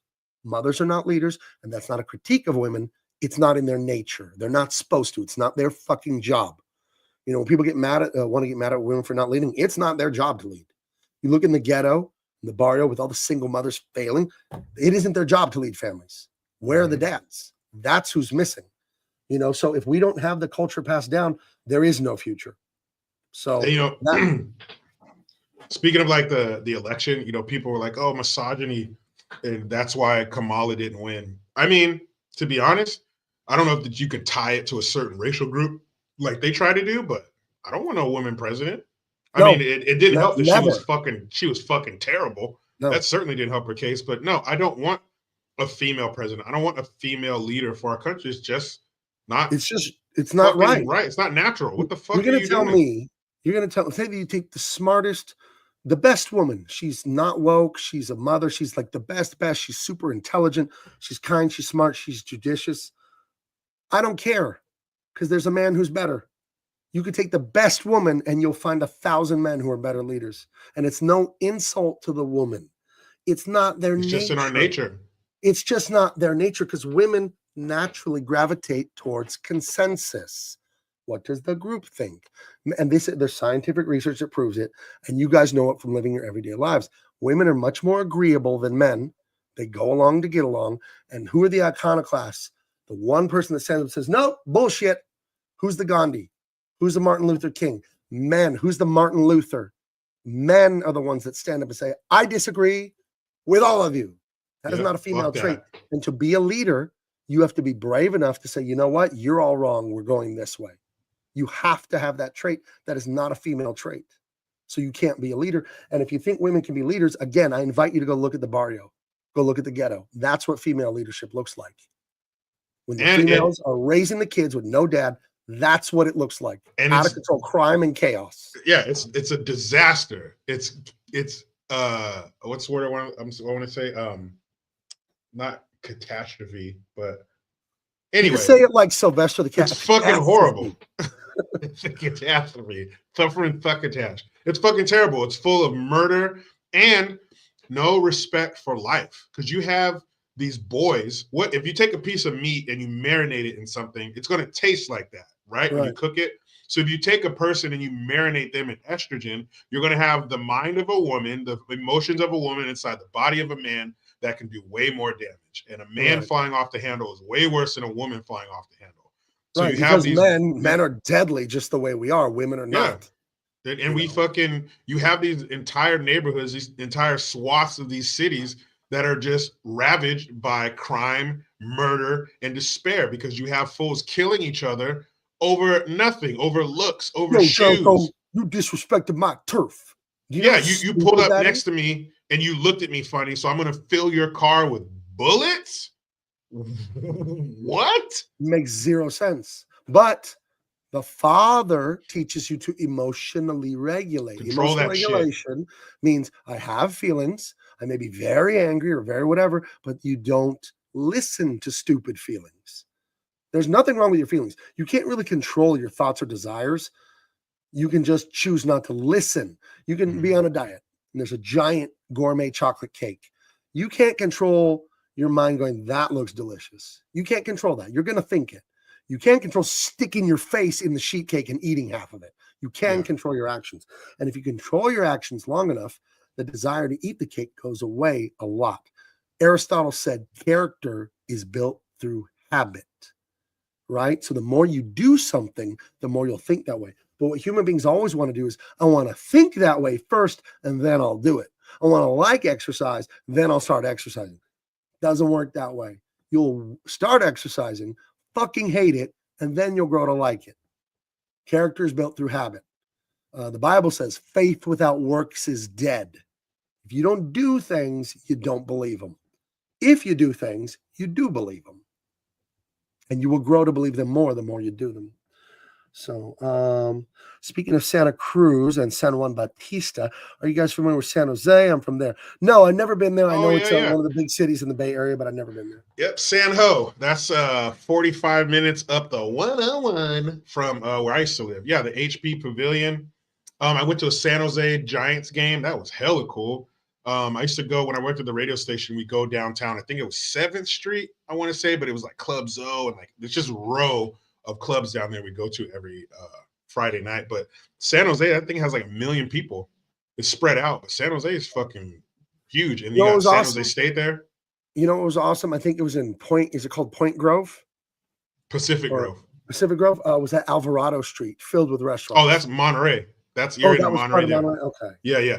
I know they butt up against each other. Yeah. But see, we were in the, Dennis the Menace Park, right by the wharf. Yep. Right my hotel was across the street from Dennis the Menace Park, so we were right on the ocean. You were awesome. Downtown, right there, and it's cool because you can walk to a lot of those places in Monterey. Yeah. But actually, Alvarado Street during the 70s and 80s was like red light district because of the Fort Ord right there, the military base. It was a boot camp, a basic training. So you had all those young cats getting down there with a big old bank account full because you can't spend shit in boot camp. And so down there was like the hookers and the prostitutes and all that shit. So when the base closed in 94, thanks to Bill Clinton, they were like, well, we got to redo something because all the money in that area was from the soldiers, the surrounding bases, DLI, NPS, and Fort Ord was the biggest one. But once it closed, all that money went away. So they had to figure out a different way. So they cleaned up downtown, and now tourism is number one for Monterey. But Alvarado Street's the shit. You can walk that all the way down to the wharf. Yeah.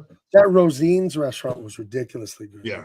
The cakes there. That's like the 10th time I've gone into a restaurant that was on Diners, Drive-Ins, and Guy Fieri without knowing it was a Guy Fieri restaurant. I'm a big fan of Guy Fieri. But you go in and then you see his face is on the wall. We're like, oh, awesome. It's on Triple D. Yeah. He went to Rosine's. There's one called the Monterey Fish House that he went to. And then up the street from Rosine's, probably a half a mile, is what's the name of it? The lady used to come into Trader Joe's all the time. Can't remember the name of it, but he went there too. So there's like 3 restaurants within like a mile of each other that he went to there. And some in Carmel too. Yeah, it was just a great place. I recommend it to anyone. Go up there. It's awesome. Obina Iwadike. Hey, both you guys. What are your overall impressions of the younger generations, including both men and women? I'm talking about Gen Z and Gen Alpha. I'm 25. I think these people have been ripped off. I think you young people have been tremendously hurt and ripped off by selfish older generations that pulled the ladder up behind them with the student loans and all the bullshit and the destruction of culture and the destruction of religion. I think they've given you guys nothing to live for. They told you come from nothing. Your culture sucks. It doesn't matter. Don't ever look at your ancestors. They were fools. And have sex and take drugs and, you'll die eventually one day. If it feels good. Life is pointless. Just get high and go from one dopamine hit to the next. That's what I think they've sold young people. And I think young people are miserable and hopeless. Because if you told them there is a God, there's family, there's love, and it matters, they would have something to live for. And I think they were raised terribly by selfish parents who told them, yeah, you know what? Figure it out. Figure your dinner out. Figure your own thing out. I think it's been awful. 6-figure student loan debt. Can't buy houses. It's just terrible. It's horrible what's been done to the young generation. But we don't give up. We push forward and we find a way to fix it. And I think the Trump thing is huge. I think the economy is going to go crazy in a good way. And I think a lot of these millennials and younger people, they're going to be able to start to get into starter homes and stuff like that. I pray it's true. I own a home, love my house. It's like doubled in value since I bought it just a decade ago. I'm so grateful.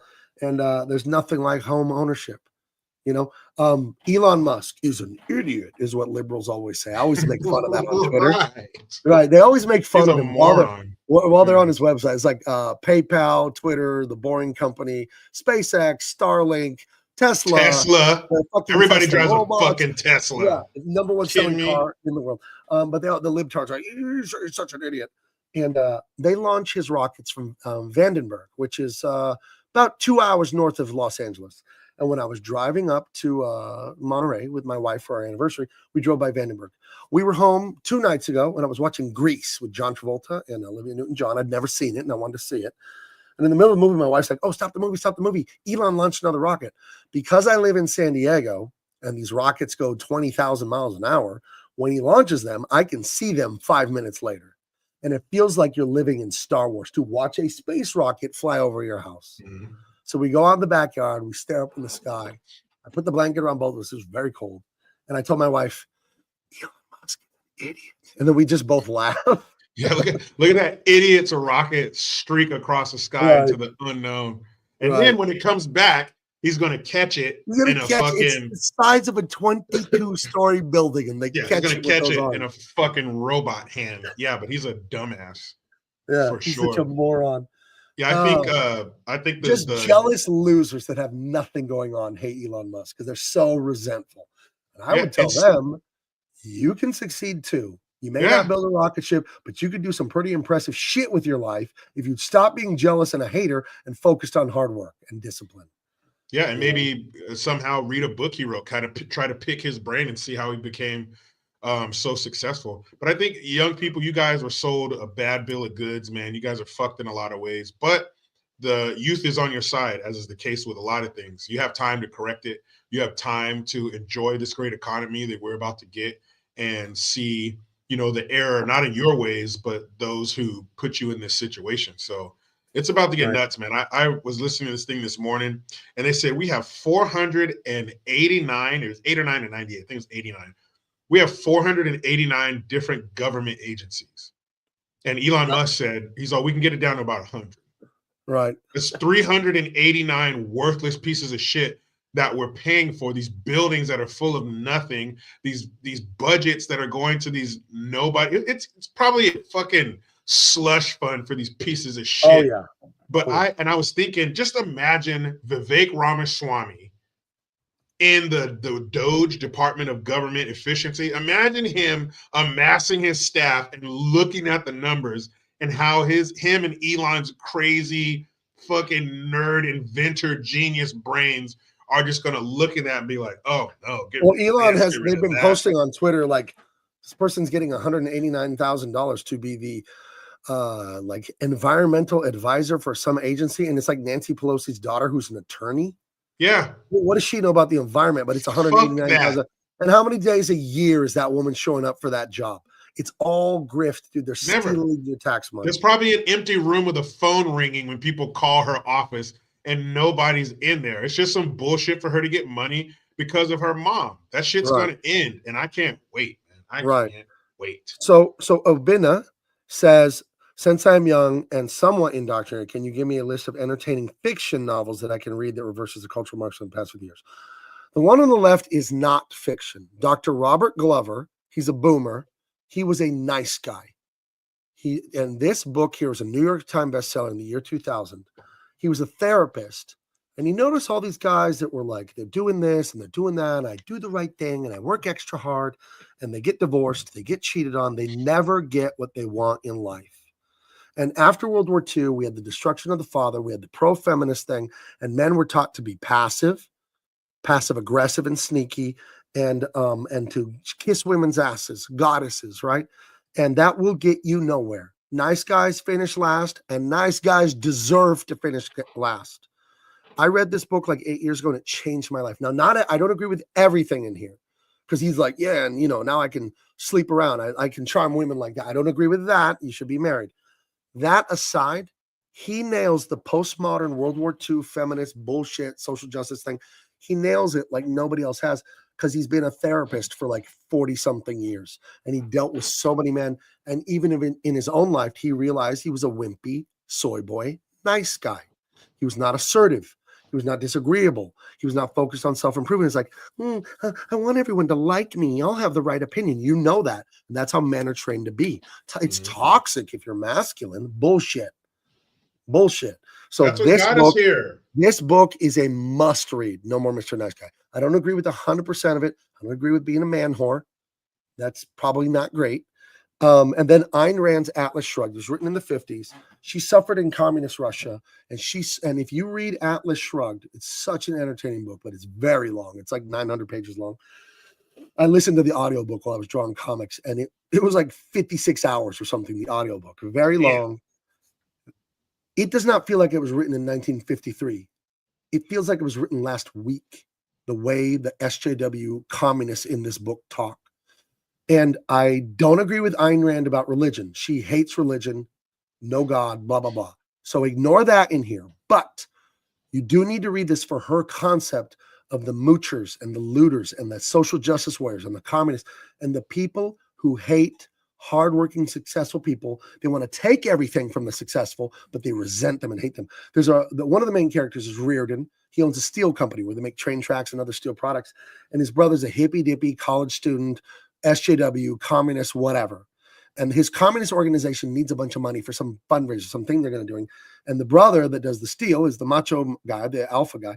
And he tells the brother, oh, we need, $10,000. He's all, I think he tells him something like, can we have it in cash though? Because if I show them a check with your name on it, they're going to be like, oh, you got money from that disgusting capitalist. So it's like, oh, they're fine with all the benefits of men and fathers and hard work, but they also hate them and resent them at the same time. When you read Ayn Rand, it's going to sound like this thing was written last week and it was written 70 something years ago. So ignore her takes on God. She saw corruption in the church in Russia and all that. So she has a bias. Dr. Glover says sleep around. I disagree, but he will teach you how not to have the nice guy bullshit in your head. So I think these are outstanding books, so. Yeah. You notice, like you said, that book was written 77 years ago, but shit hasn't changed. People will always be the same, no matter what. Even go back to the founding fathers. That's why the Constitution is so strong to this day, hundreds of years later, because they knew people wouldn't change. Greed will always be there. Technology will change. Our surroundings will change and houses will get different. All this shit, our clothes will be different. But the people inside of those homes and those houses will always be the same. And I've always found it so strange how people can enjoy the benefits and the perks of being American, our freedom, our ability to literally walk up to the Capitol building and put our middle finger in the air and say, fuck you, government. You could have a congressman or senator or congresswoman walking out of the building and say, fuck you, piece of shit. I hate you. And they can't do anything about it. But then to turn around and hawk a loogie in the face of the men who made it so you can do that blows my fucking mind. Right. But again, you're enjoying all the benefits, but then you turn around. This is fatherlessness, Jericho. It's fatherlessness culture. Because if you grow up in a house with no father and you don't see your father sacrificing, working, sweating, bleeding, and all that, you don't have appreciation for your father at the micro level. So you don't have appreciation for your cultural patrimony, and it grows from there. And you don't understand that culture is an outgrowth of your father. That's why it's called patrimony. That's why it's called patriotism. Pater meaning father.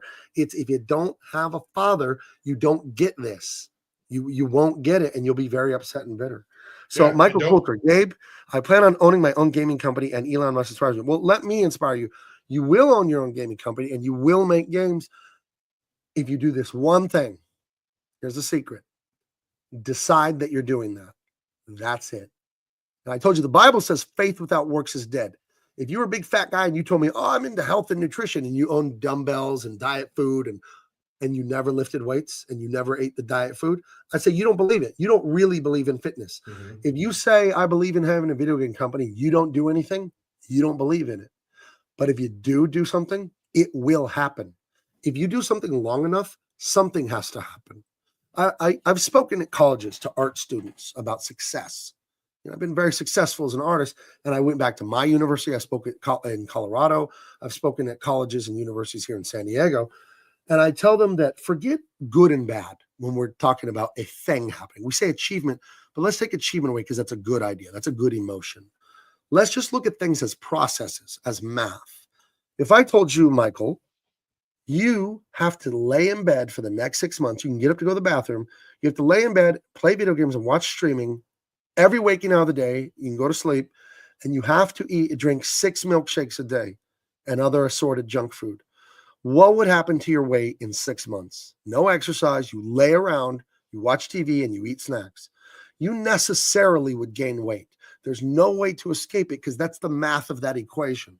It's a bad thing, but forget it's bad and recognize it's math. It's a problem. Now, if you studied writing and illustrating for years in your childhood and your adulthood like I did, you studied color theory and you painted, you were constantly drawing, you were going to master artists and ask them for help on how to draw, you were talking to your writer buddies about your story and your scripts, you were listening to audiobooks about writing, and you were writing and you're writing and writing and drawing. What has to happen? Just like those milkshakes, right? All the work I put into it, it has to add up to something. If I do it, it'll happen.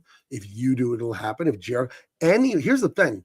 It's not about talent. We have talents. God gives some of us a head start. Anyone can do anything. Anyone can, because it's all just math. If you do X, then Y and Z will happen. Or if you do X and Y, then Z happens. Has to.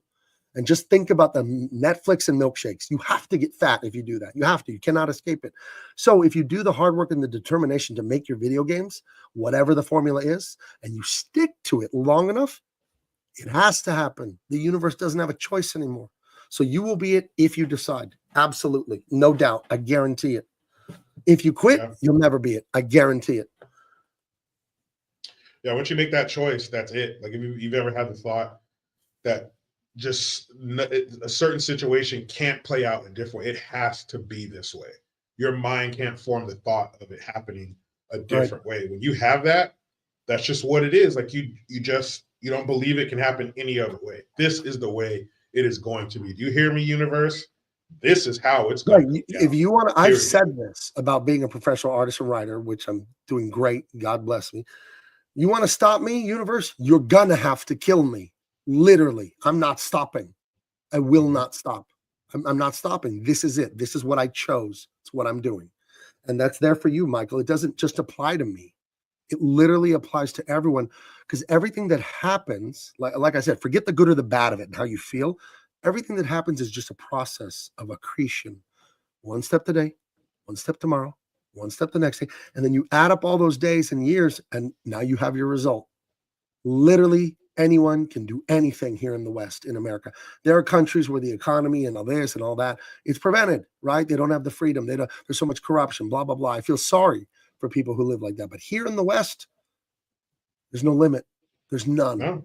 There's none. The system is set up to where if you put in the hard work, you have to have success at the other end. It's just that's why people come here, by the millions and risk life and limb, because this is the one place where we have documents in place and a society in place that even if I start with nothing, people came here with dollars, $2, $3 in their pocket. They don't speak the language. They don't know our cultures. They don't celebrate Thanksgiving, the school year, and all the things that we grew up doing in America that we all have the shared experience.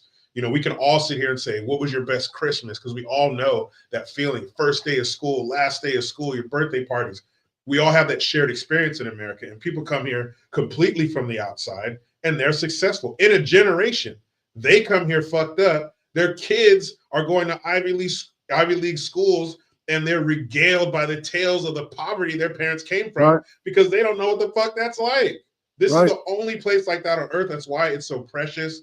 That's why having somebody in charge, yes, the president does not dictate your entire life and local politics, state politics, and all that kind of shit. But it's important to have somebody at the top who's going to set the tone for us to be successful and not give us success, just give us the opportunity to be successful. Stick to that. What's that stupid document that they hate and they're trying to destroy? The Constitution. The Constitution. Yeah, the Constipation, I think. So if they stick to the Constipation, we'll be fine. They're just giving us the opportunity. They're removing the roadblocks. How far you're going to go is up to you. And if I fail, I can live with that. Right. I can live with my failure. You just get out of my way and give me the same opportunity as anybody else, and we'll see what happens. Right. Obeda says, have you been to your parents' place of origin? Well, my mom's side of the family has been in America, the Texas, Colorado region and all that when it was Mexico. They've been there since the 1700s. So, yeah, I've been to that part of my origin been there because I was born there. So my mom's side, we go back to before 1776. It was like I think it was the 1750s or the 1760s. So Mr. Duran came from Spain and he got to that Texas, Colorado territory back in the 1700s. So I'm an OG. I was here before it was America on that side. My dad came here in 73, 74, something like that. And he came from Gaddafi's dictatorship in Libya.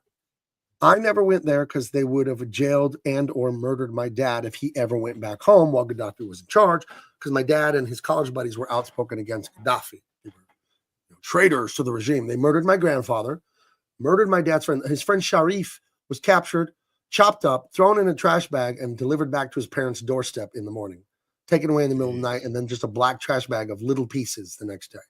So we never went to Libya because it wasn't safe.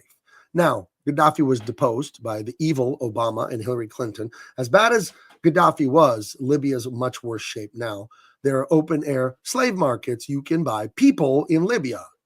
But wait the a first minute. black president made black slavery a reality again.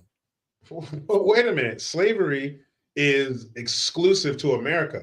Only Americans of a dark skin tone, they are the only people to ever experience slavery. Right. Never. The word slave does not come from Slav, which is from Eastern Europe. No.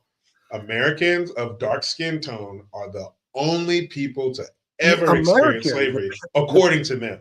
The Pilgrim settlers were the only people to conquer someone else's land and currently live on it. It's the only time it's ever happened in human history. One and done. It was happened one time. Done. And nobody knows what made them do it, because everyone else was holding hands and peaceful always. Yeah. People in China and the islands and Africa and India, they never conquered land. They just were like that Genghis guy.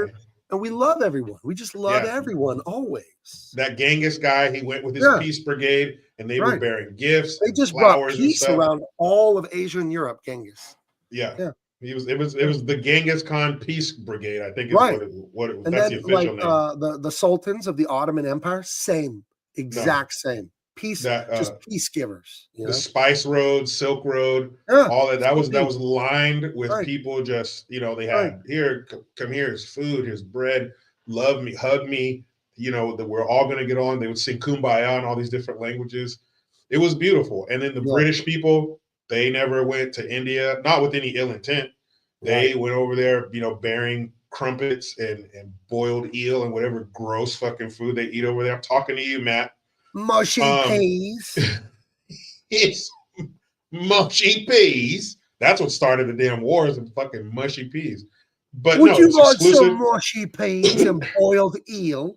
And I feel like the only way that can be served is like out of a dirty ladle that they just slop on your fucking plate. Serve it out of a boot, something like that. But with someone's foot in it.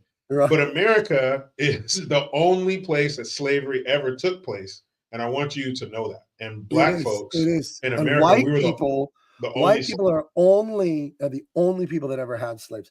Do not believe what you hear about my Arab ancestors being pirates in the Mediterranean Sea and capturing lots of slaves. I think someone made that up. Yeah, I think that's totally made up. Pirates. What white people did. Here's what these. I think it was a bunch of white people who put a little bit of brown makeup and pretended to be Arab pirates. Yeah, that had to be. And then when they steal stuff, they go, "All right, let's eat some mushy peas." And then they wipe their faces off. Ah, stupid, blah, blah, blah. I love pretending to be an Arab pirate slaver. Nothing is more satisfying. Isn't it? So what they would do is they would go to Africa from Great Britain, and they would go into the African interior and just grab African people. What they would do is they would take the foods that were indigenous to African people and they threw it on the ship, and the Africans were like, "Huh?" Also, the African tribes that defeated the other African tribes and then sold them to the white slavers, those African tribes that were selling, they were actually white people in blackface too. Yeah. And then when everybody left, when the ships would leave, They'd wipe their face and Oh, go, mushy time for peas. mushy peas. I say. And then when they would get the slaves, the African slaves on the boats, they would slip, because remember, they throw it on there. And once they close the gate behind them, they go, now you're going to eat mushy peas. And they would dump mushy peas on them. And then on the way over here, it was just a lot of singing, yo ho, clanking, steins together. They Yo got ho along. ho ho, a pirate's life for me. And then when they got to America, they let the ramp down, and the Africans were like, bye. They take some mushy peas with you. And they were like, get out of here. And then that's what happened. The whole world was super peaceful. But then when the black people got here, that's when the evil white people came out of the woods. Right. Yosemite Sam style. And that's what slavery happened. And when the Pilgrims got here, all the Native Americans were just holding hands. They definitely weren't killing 80,000 people in one day to stop an eclipse at the top of an Aztec temple. They definitely weren't doing that. They painted murals showing they did that just to it was a scary story. It was a joke. If you look in the corner, it says JK. Really, far in the corner, it says just kidding. All this was a joke. And then they were all singing, holding hands, kumbaya, my Lord. And then what's that? And then the white people started killing them. Basically, what I'm trying to say is it goes back to white people. Yep. It's all white people. I like to say the white devil is what I like to say. I like to call him the blue-eyed devil, if you will. And that's just, if you're born white, it's in you. You are Satan just because you are white. Ew. Gross. Some people, obviously, we're joking and seeing, but there are people who really... What's her name? Jasmine Crockett, that idiot from Texas. Yeah, she was going crazy today. She was just on Capitol Hill saying that white people know nothing of oppression. She said, show me the white man who was stolen from his land and made to be a slave. And so my hand slowly went up like this because there were these people, what are they called? Red hair, a lot of potatoes. I don't know, somewhere. It was something like Byrish or Gyrish or Schmirish. I don't know. Gyrish, Lyrish, I don't know, something-ish. But I think this little group of people, they were stolen. Come here, you little motherfucker. By other more powerful white people. And then they took their pasty. I don't know if you know anything about the Irish weather pattern, but it's kind of gloomy, not real hot. And so they took these fair-skinned people to the Caribbean, where they make humidity and heat and giant bugs and malaria. That's what the Caribbean's known for. So they took these little, there's man Paul Gold. They took them down there and they forced them to work in the sugarcane fields.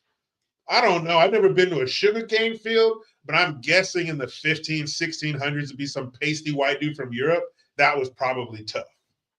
It sounds hot and sticky because you're dealing with sugar. Yeah. And I'm sure they would go, they raise their hand and go, can I get some mushy peas? You'll get your mushy peas when I get my sugar cane, boyo. Yeah, they'd laugh and then bring out ice cold water and drink it and have fun and dance. But you dumb ass. There were white people who were stolen, as she put it, and forced into slavery. Some might say those could be among the first slaves were the evil, blue-eyed white people. I love that. This is a couple years old picture, like 10 years old. She's talking at, I don't know, some conference or junior college or whatever. And she's literally gone, all white people are racist. I love the second part. PayPal me, Ashley the Lion or whatever on PayPal. Shut up. Do you know how many dumb, white, guilt-ridden liberals PayPal'd her right there in the classroom as they're sitting there listening to her tell them how racist they are? And how did they pour her into that outfit? Well, that's actually latex dip. She dipped herself in latex. It's not actually clothes. But why would you leave the house looking like that? This woman doesn't have a lot of self-awareness. I'll say that. But this is what we're getting away from. This is what electing Trump, this is what we stuck our middle finger up to. Look at this shit. You have some woman up there telling you that you're racist and give me money, and those stupid fuckers did it? Right. Are you kidding me? Hey, 1988, come back and get me. Well, I got a little bit of something that's going to make people happy. So hold on a second. I'm trying to open it up here. So we all know we almost got jazz hands and drunk DEI for president. And Mhm. it was a close one. We had let's see. Here it is. Okay. We had all Yeah, that stuff please going remove on. that. Thank you. Okay, hold on. So we Why'd you had put that white devil up there? well, hold on. We had all these people telling us to vote that way. We had the fucking loser Avengers come on and tell us how to vote. We had And white dudes for Kamala, white dudes for Harris. yeah, Ugh. yeah. Ugh. Jazz Fucking hands, kidding me? jazz hands, and the drunk DEI, they were defeated. And Obama. just yesterday, the day before, a beautiful, natural, biological Danish woman won Miss Universe. So I guess this is back on the menu now. It's not going to be some 500-pound land whale winning Miss Universe or someone who's With not a actually a dick. woman winning it. We're back. So We're you mean back. beautiful women are winning beauty pageants again? Yes. There was it's one, Gabe, I shit you not. I think it was in Wisconsin or Sorry. some shit. This dude looked like an offensive lineman, and he won he was like Miss Wisconsin or something. I saw it. It was last year. Some In fat like a red Asian dress, dude. Yeah. right? Yeah. It's obviously some fat Asian dude who won a beauty pageant. Right. That happened. But again, What this the is why we need fuck? masculine father culture. Because okay, look at the NFL guys up there. Who gets the job being the running back? The whitest guy, the blackest guy, the Asianist guy, the gay guy, who gets the job being the running back? The fucking fastest guy. Yep. There's no racism. None. Nope. Who gets to be the quarterback? The guy that doesn't throw interceptions and throws touchdowns. I don't care what he looks like.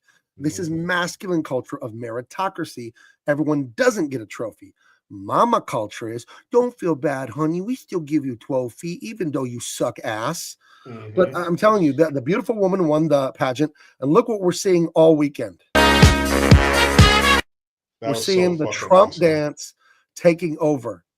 John Jones, NFL players, college players, the Trump dance is taking over. So people were afraid for the last 10, 15 years. Soccer players, right? The U.S. men's team, right? It's everywhere. It's right here, guys. And they wouldn't even do that. They wouldn't even do that in 2016 when he won the first time. Right. So you really know something changed. He's won before. People weren't doing this shit. They weren't coming out supporting him like this. I wear these out now, and I see the looks, and I look back at them. Yeah. Tell me. I wore that anti-social shirt. I've worn that for years. And it's time now. We won, and they know it. And they're a bunch of frauds, and our culture's back. And we're going to get all of our awesome 80s entertainment back. Not this woke crap. We're going to have real heroes, sexy women. Evil is evil, and good is good. What a concept. Because the thing the wokes also look like is they're rebellious people who hate religion, and they hate their father. So they'll do things like, oh, well, really, the devil is misunderstood, and he's the good guy. Yeah. There's really a show on Amazon, give him a chance. A cartoon for kids called like Has Been Hotel, and it's like a hotel or something in hell, and like the devil and some other demons are like the main characters, and they're just wacky. There's a Jack Black movie coming out where a kid writes a letter to Santa, but he misspells it as Satan, and then he summons Satan, the kid, and then they have wacky adventures because Satan's his buddy now. That shit's over. That movie's not going to make any money. That's disgusting. Get out of here. It's disgusting. Yeah, I can't wait, man. This is great. This is a return to our golden age, to our glory days. And there's no hate. No one's like, oh, you fucking voted for who? No, a rising tide lifts all boats, even if that boat is painted like a rainbow. We're gonna drag the leftists kicking and screaming to victory. To success. Come on, you little bastard. Because we know better than you. And you mentioned rebellion. There's a time and place for rebellion. It's called being a teenager. After that, it's not cool. Stop being an idiot. You don't rebel as an adult. And I often akin, highway or life to being like a highway. We're all speeding along, keeping up with the flow of traffic. We can't we can't all take the exit with you to fixing your daddy issues. You're supposed to do that before you hit the on-ramp of adulthood.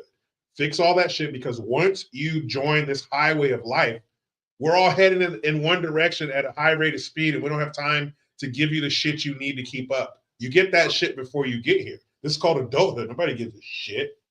Right. Absolutely.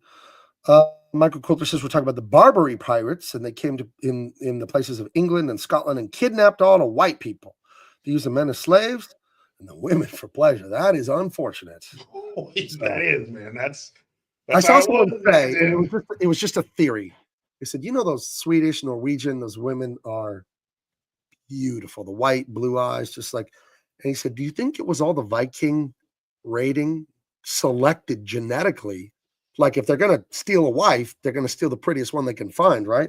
I thought maybe, I don't know. I'm not a, anthropologist, but it was an interesting theory. Like, oh my gosh, maybe it's selected for the most beautiful women. I have no idea. Of course. If you're in a position of you're the victor, to you go the spoils, you're going to pick the best of the best. That's how shit was back then. People act like life has always been as civilized as it is today. Life was horrible not too long ago. Life was savage not too long ago. And that's what happened. You just got done fighting a battle. You're bloodied, you're tired, and you come to this village and there's all these tenderonis running around. What's the first thing you're gonna do? Damn the buffet, damn the banquet. That's what people did. People would give it, this belonged to Mexico, and give it back to Mexico. Back in the day, people fought, and if I kicked your ass, I take what I want because I kicked your ass. And there's nothing you can do about it. That happens all over the place. Don't act stupid. Don't act like you don't understand how the fucking world used to work. We fight, I win, I take your shit. Period. I drink your milkshake. You ever see There Will Be Blood with Daniel Day-Lewis? Well, not for a while, but yeah, that movie. I gotta watch that again. I don't think that's one of the best movies I think of the last 20, 30 years. He's an outstanding actor, that guy. No, I take that back. I saw Gangs of New York. I haven't seen There Will Be Blood. Okay. There Will Be Blood is outrageously good. I mean, the guy's won multiple Oscars. He's an But isn't actor. it like 12 hours long? I think that's what was awful. I'm Daniel Bayview. This is my son, WD Plainview. He is my partner. I am an oil man. And I love the accent he has in that movie. Yeah, what is Daniel Day-Lewis? Is he American? He's British. He's British. That's why he's such a good actor. Remember what Matthew Marston explained to us about British actors, how different it is than here. Whoa. Yeah, they come from they're cut from a different cloth. They got a little more. The training is much more intense in England to become an actor. Mm-hmm. And it's many, many, many more years to become an actor there. Mm-hmm. So so that's why some of the greatest actors are British and eat mushy peas. Isn't it? What is it about their accent that lends itself to superiority? Because you think that somebody with a British accent, they're more upper crust, they're more educated, they're more regal. Like a British lord, you think I know what I'm talking about? Yeah, like if you sound like that, I don't know what it is, but it just makes us think you're smarter. Not that English accent, not that British accent, but the real regal, posh, upper crust, royal family. They just think that they're, Obina says, excluding leftist propaganda, what are the top 5 bitter, dark truths about human nature that normal people commonly ignore? I can't give you a list of 5 bad things about people. I don't like to be negative like that. That seems like just a real leftist thing. I see why you said that. But I would say this, if you're ever wondering how other people think and act, you don't need to wonder. You're a human too. You already know. All of us are living basically the same experience. In the broad sense, when you back up and you just look from 30,000 feet, all of our lives are identical from 30,000 feet. The details are different, but who we are, the way we feel, the way we react, the things we want, what we want to do, it's identical. We're all human. So if you wonder what's bad in other people, the same things that are bad in you. And there is only one bad thing. There's only one bad thing you can do in the whole universe. It's put yourself first and hurt others. That's what is sin. That's the only bad thing you're capable of. If you think of everything bad that you can do, that's what it boils down to. I did this, and I didn't give a shit that it hurt somebody when I did it. That's all it is. There's nothing else bad capable. There's nothing else bad you can do. And the only good thing you can do is one thing, is to love other people as yourself. So, well, if it were me, I would want them to do this to me, so I will do that to them. If I were a child, and that was my dad, I would want him to love me and provide for me. So I have children, I will love and provide for them. That's it. The Bible says it. God says, if you love your neighbor as yourself, you have fulfilled all of my law. That's it. You do to people what you want done to you. There you go. And if you do to people things and you hurt them and you're selfish, that's it. That's what sin is. So, yeah, I remember last year we were at my niece. She does competitive travel volleyball. So we were at one of her events and we're leaving, and there was this guy and his wife, and the battery was dead. And I had a jump cable, so I jumped the car. I think we tried to jump it. For some reason, it was like, I don't know, too dead or whatever. Tried and tried and tried. It didn't work. It was thank you and all that shit. And we left. And my son was like, Dad, why'd you help those people? You don't know him. And I said, because I would want somebody to help me if I needed a jump or something like that. You just put in good shit out there and just doing the right thing. Even if it never happened to me, that's the right thing to do. Right. That's why I did it. Yeah. You do things because they're right, not because you want to. And you're going to mess up. I mess up. We all are going to mess up and be bad and hurt people. You will forever. You will. Human beings are corrupted. But the overall arc of your life needs to be striving for goodness, godliness, overall. And the way you fulfill the law is to do unto others as you want done unto you. Love your neighbor as yourself. And liberals misinterpret that as no judgment, man. Let people be perverts and weirdos and lazy and druggies. That's not love. Would you want someone to let you become a heroin addict and end up living in your own feces in the gutter? Would you want people to let you do that? So no, allowing evil isn't loving someone. It's being a coward. And frankly, it's hateful. Again, I told you earlier, if Jericho told me he had taken up fentanyl as a new hobby, I would do everything I could to stop him because that's love. If I said, well, I don't want to judge, so you're going to take a deadly drug that could just wipe you out and take you away from your wife and kids, but I don't want to judge. That's hatred of Jericho if I did that. And it's selfishness of me. Because if I was doing something that stupid, I would want him to tell me, you got to fucking stop. Can I call a counselor? Can I call the church? Can we talk to your family? What do we do so I can help you? Because this is awful. You know, it's like a snake. If a snake is crawling on your back, wouldn't you want someone to rip it off? That's what drugs are. If the drug is taking someone's life, get it off of them, help them, you know? So yeah, don't fall for that liberal shit of, well, you don't want to judge anyone. And that's easy. It's easy to just let shit happen and not judge it, not say anything. That's fucking easy. And I hate people say, well, I don't want to judge. But our life is built on judgment. Well, you have to judge things. And they misinterpret and misquote the Bible out of fear. They say the Bible says not to judge. It literally doesn't say that. It doesn't say that. It doesn't say that anywhere in the Bible. Do you know what it says? It says, judge not, lest ye be judged the same way. So it's just a warning saying when you judge people and punish them, you can expect the same sort of judgment and punishment for you. It doesn't tell you not to. It's just saying maybe you should be merciful, maybe you should be judged, but it doesn't tell you not to judge. And judgment includes the punishment, by the way. If I see something evil and I say that's evil, I'm not being judgmental. I'm observing reality. It's not up to me if something is evil. I can just observe that it is. So if I say, hey, that's evil, it's not judgmental. Judgment is, that is evil, and now I punish you. That's judgment. Judgment includes the punishment. And the Bible's just telling you, if you want to punish people, you can expect to be punished too the same way. And if you're okay with that, go ahead and do it. It's like that badass scene. Indiana Jones in The Last Crusade. He's with Kazir, Indiana Jones in the what? The Last Crusade. Oh, damn. I thought you said Temple of Doom. No, that's the stinky one. You finally fucking got with the program. No, when they're on the boat in Vienna, I believe, and the propeller's chopping the boat, and Indiana Jones goes, if you don't stop, everyone's going to die. And the guy just tells Indiana, my soul's prepared. Is yours?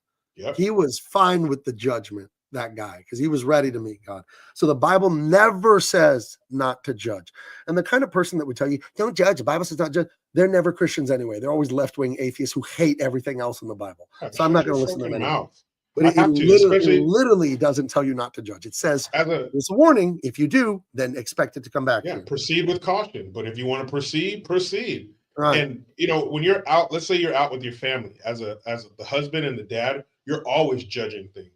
You're judging their situation. You're judging what people look like and their demeanor and how they're approaching. You're judging all kinds of shit because you have to, because you're responsible for your family's safety. I take that shit very seriously. There's two reasons I'm here on this earth: to take care of my family and to protect my family, period. And I have no problem doing either one of those at anyone else's expense if necessary. That's my job. I can't not do that and look my kids in the face and explain to them why I failed them. There's no fucking way. That like, is no, that's son, my duty. I had a tip on those horses at the track. They were supposed to win. You know, just get a scholarship. I'll get you a present next Christmas. You know, just get your scholarship. You're smart. Get a scholarship. You didn't need that college fund. But you know, I can't tell you how serious that is to me. That's why I'm here. If I'm not doing either one of those things, what the fuck am I doing? And when I'm somewhere with my family, their safety is number one. That's it. Yeah, we can have fun. You guys have the ability to just fucking not pay attention to shit and have a good time because I'll be doing my job. I'll be watching out for you. Don't worry. Yeah. Huh. Well, it's getting kind of late. We never got to Superman 2. Let me know in the comments. Everybody here, let me know. What do you think of a new format where it's free-form talking and we're supposed to get into a movie review? I have the photos for Superman. And one day I have them here. Let's see. Open preview. I have them. I'll show you. But if we start, we're going to be here all night. And frankly, I don't want to be here all night. Like, that's insane. So I don't know what you think, but what do you think, Jericho? This is great. I enjoy it. I enjoy talking about life in our country and our families. That's what I enjoy doing. But if we started this now, we wouldn't be out here till probably. Yeah, we'll find a way to always have awesome movies be a part of this show. Yeah. But I think it's going to be more of a Siskel and Ebert thing, where we come in and we give a short review of the movie. We say why it's great, what great morals it teaches, what great acting moments, and this and that. But I think we're going to keep it shorter than the 3-hour dissections we were doing. Oh, we'd get in that ass like a bike with no seat. Do you remember Siskel and Ebert? Right. Dude, they would come on like Saturday afternoon or something like that. And they'd fucking, review these movies, dude. And people, and Siskel and Ebert, like, they were big. Like, you used to hear a movie being like a preview for a movie, and at the end they'd be like, Siskel and Ebert give it 2 thumbs up. Like, that mattered. They would print that in the newspaper in the ad. Siskel and Ebert, these 2 dudes. I remember, I don't know which one he was, kind of the chubby guy with the glasses. That was Roger Ebert, and Gene Siskel was the bald one who was skinny. Okay, yeah, Gene Siskel and Roger Ebert. But Siskel and Ebert, man, they were like, if they gave your movie 2 thumbs up or 2 thumbs down, that could be, people be like, oh shit, they don't like it? I'm not watching that shit. Right. That was social media before there was social media. Right. It was guys like Siskel and Ebert. But oh man, I remember watching those. All right. Well, I was on vacation and I had a rushed week. I was at the Babylon Bee up in Los Angeles this morning. So I didn't have time to make the Siskel and Ebert style kind of review that I want to do, but I will add that as a segment of the show. And I think we'll start off the shows that way. And then we'll get into the news stuff. Because when we get into the news and culture stuff, we just got on, and the conversation's so good that we just keep branching and branching. And I think if we do the news and the conversation first, we'll never get to the movie. But I think if we make the movie a 20-minute segment, like a Roger Ebert review, we can do it that way. And we'll try that out. People will tell us if they like it or not or whatever, but we'll try it out. So that sounds good to me. That sounds like a great mix. So we're going to try Superman 2 again next week. That'll be our first one. That'll be the first movie, Superman 2. Okay, we'll try it again next week. All right, guys. Hit the like, hit the subscribe, share this out. I'm not asking a lot. You love this show, so share it out. We need more people watching. We're almost at 10,000 subs. Make sure you're subscribed. Get other people to sub. We want to cross 10,000 before the end of the year. I think we need 500 subs or something like that. Let's get 10,000 before New Year's. Go to Big Man Comics and get Dean Cain All-American Lawman. Guys, here's the printer sample of that amazing, like, holographic reflect. It's so good. If you order by November 30th, everything on my website, it will be delivered before Christmas, guaranteed, in the USA. So go right now. Go right now today and go get it. You'll love it. I'm a great writer. I'm a great artist. I make 80s Lethal Weapon, Indiana Jones style adventures. Jericho knows. He's read this thing. He loves it. Jericho loves what I do so much that he's working with me on this book over here. Jericho Green and the Hammerheads. We'll be getting to that probably in the spring or the summer. We'll start working on it. I got 2 other books. I got to start drawing Tyrus in December. This one, we just finished drawing it this week. This one, we're going to start drawing it in like 2 weeks. I'm not drawing this or this, but I am drawing that and I'm drawing that. I hired people to do the other ones. So we got a lot of great stuff coming. And go to Big Man Comics right now. Get all my stuff there. Support me. I'm making great art for you guys. I love making it. And anything you want to promote, Jericho, we out of here. No, you know where to find me. Just Google Jericho Green. It'll direct you to me, and I appreciate it. All right. All the links are in the description. Obina, if you think it's an amazing show, I appreciate that so much. I hope it can bring a little goodness to your life. And let everyone you know. If you want to reward us for making a good show, then let everyone you know about this show and to subscribe. We will talk to you guys next Wednesday, and we'll front load the movie, and then we'll do the political talk. Yeah. Talk to you later. Bye-bye.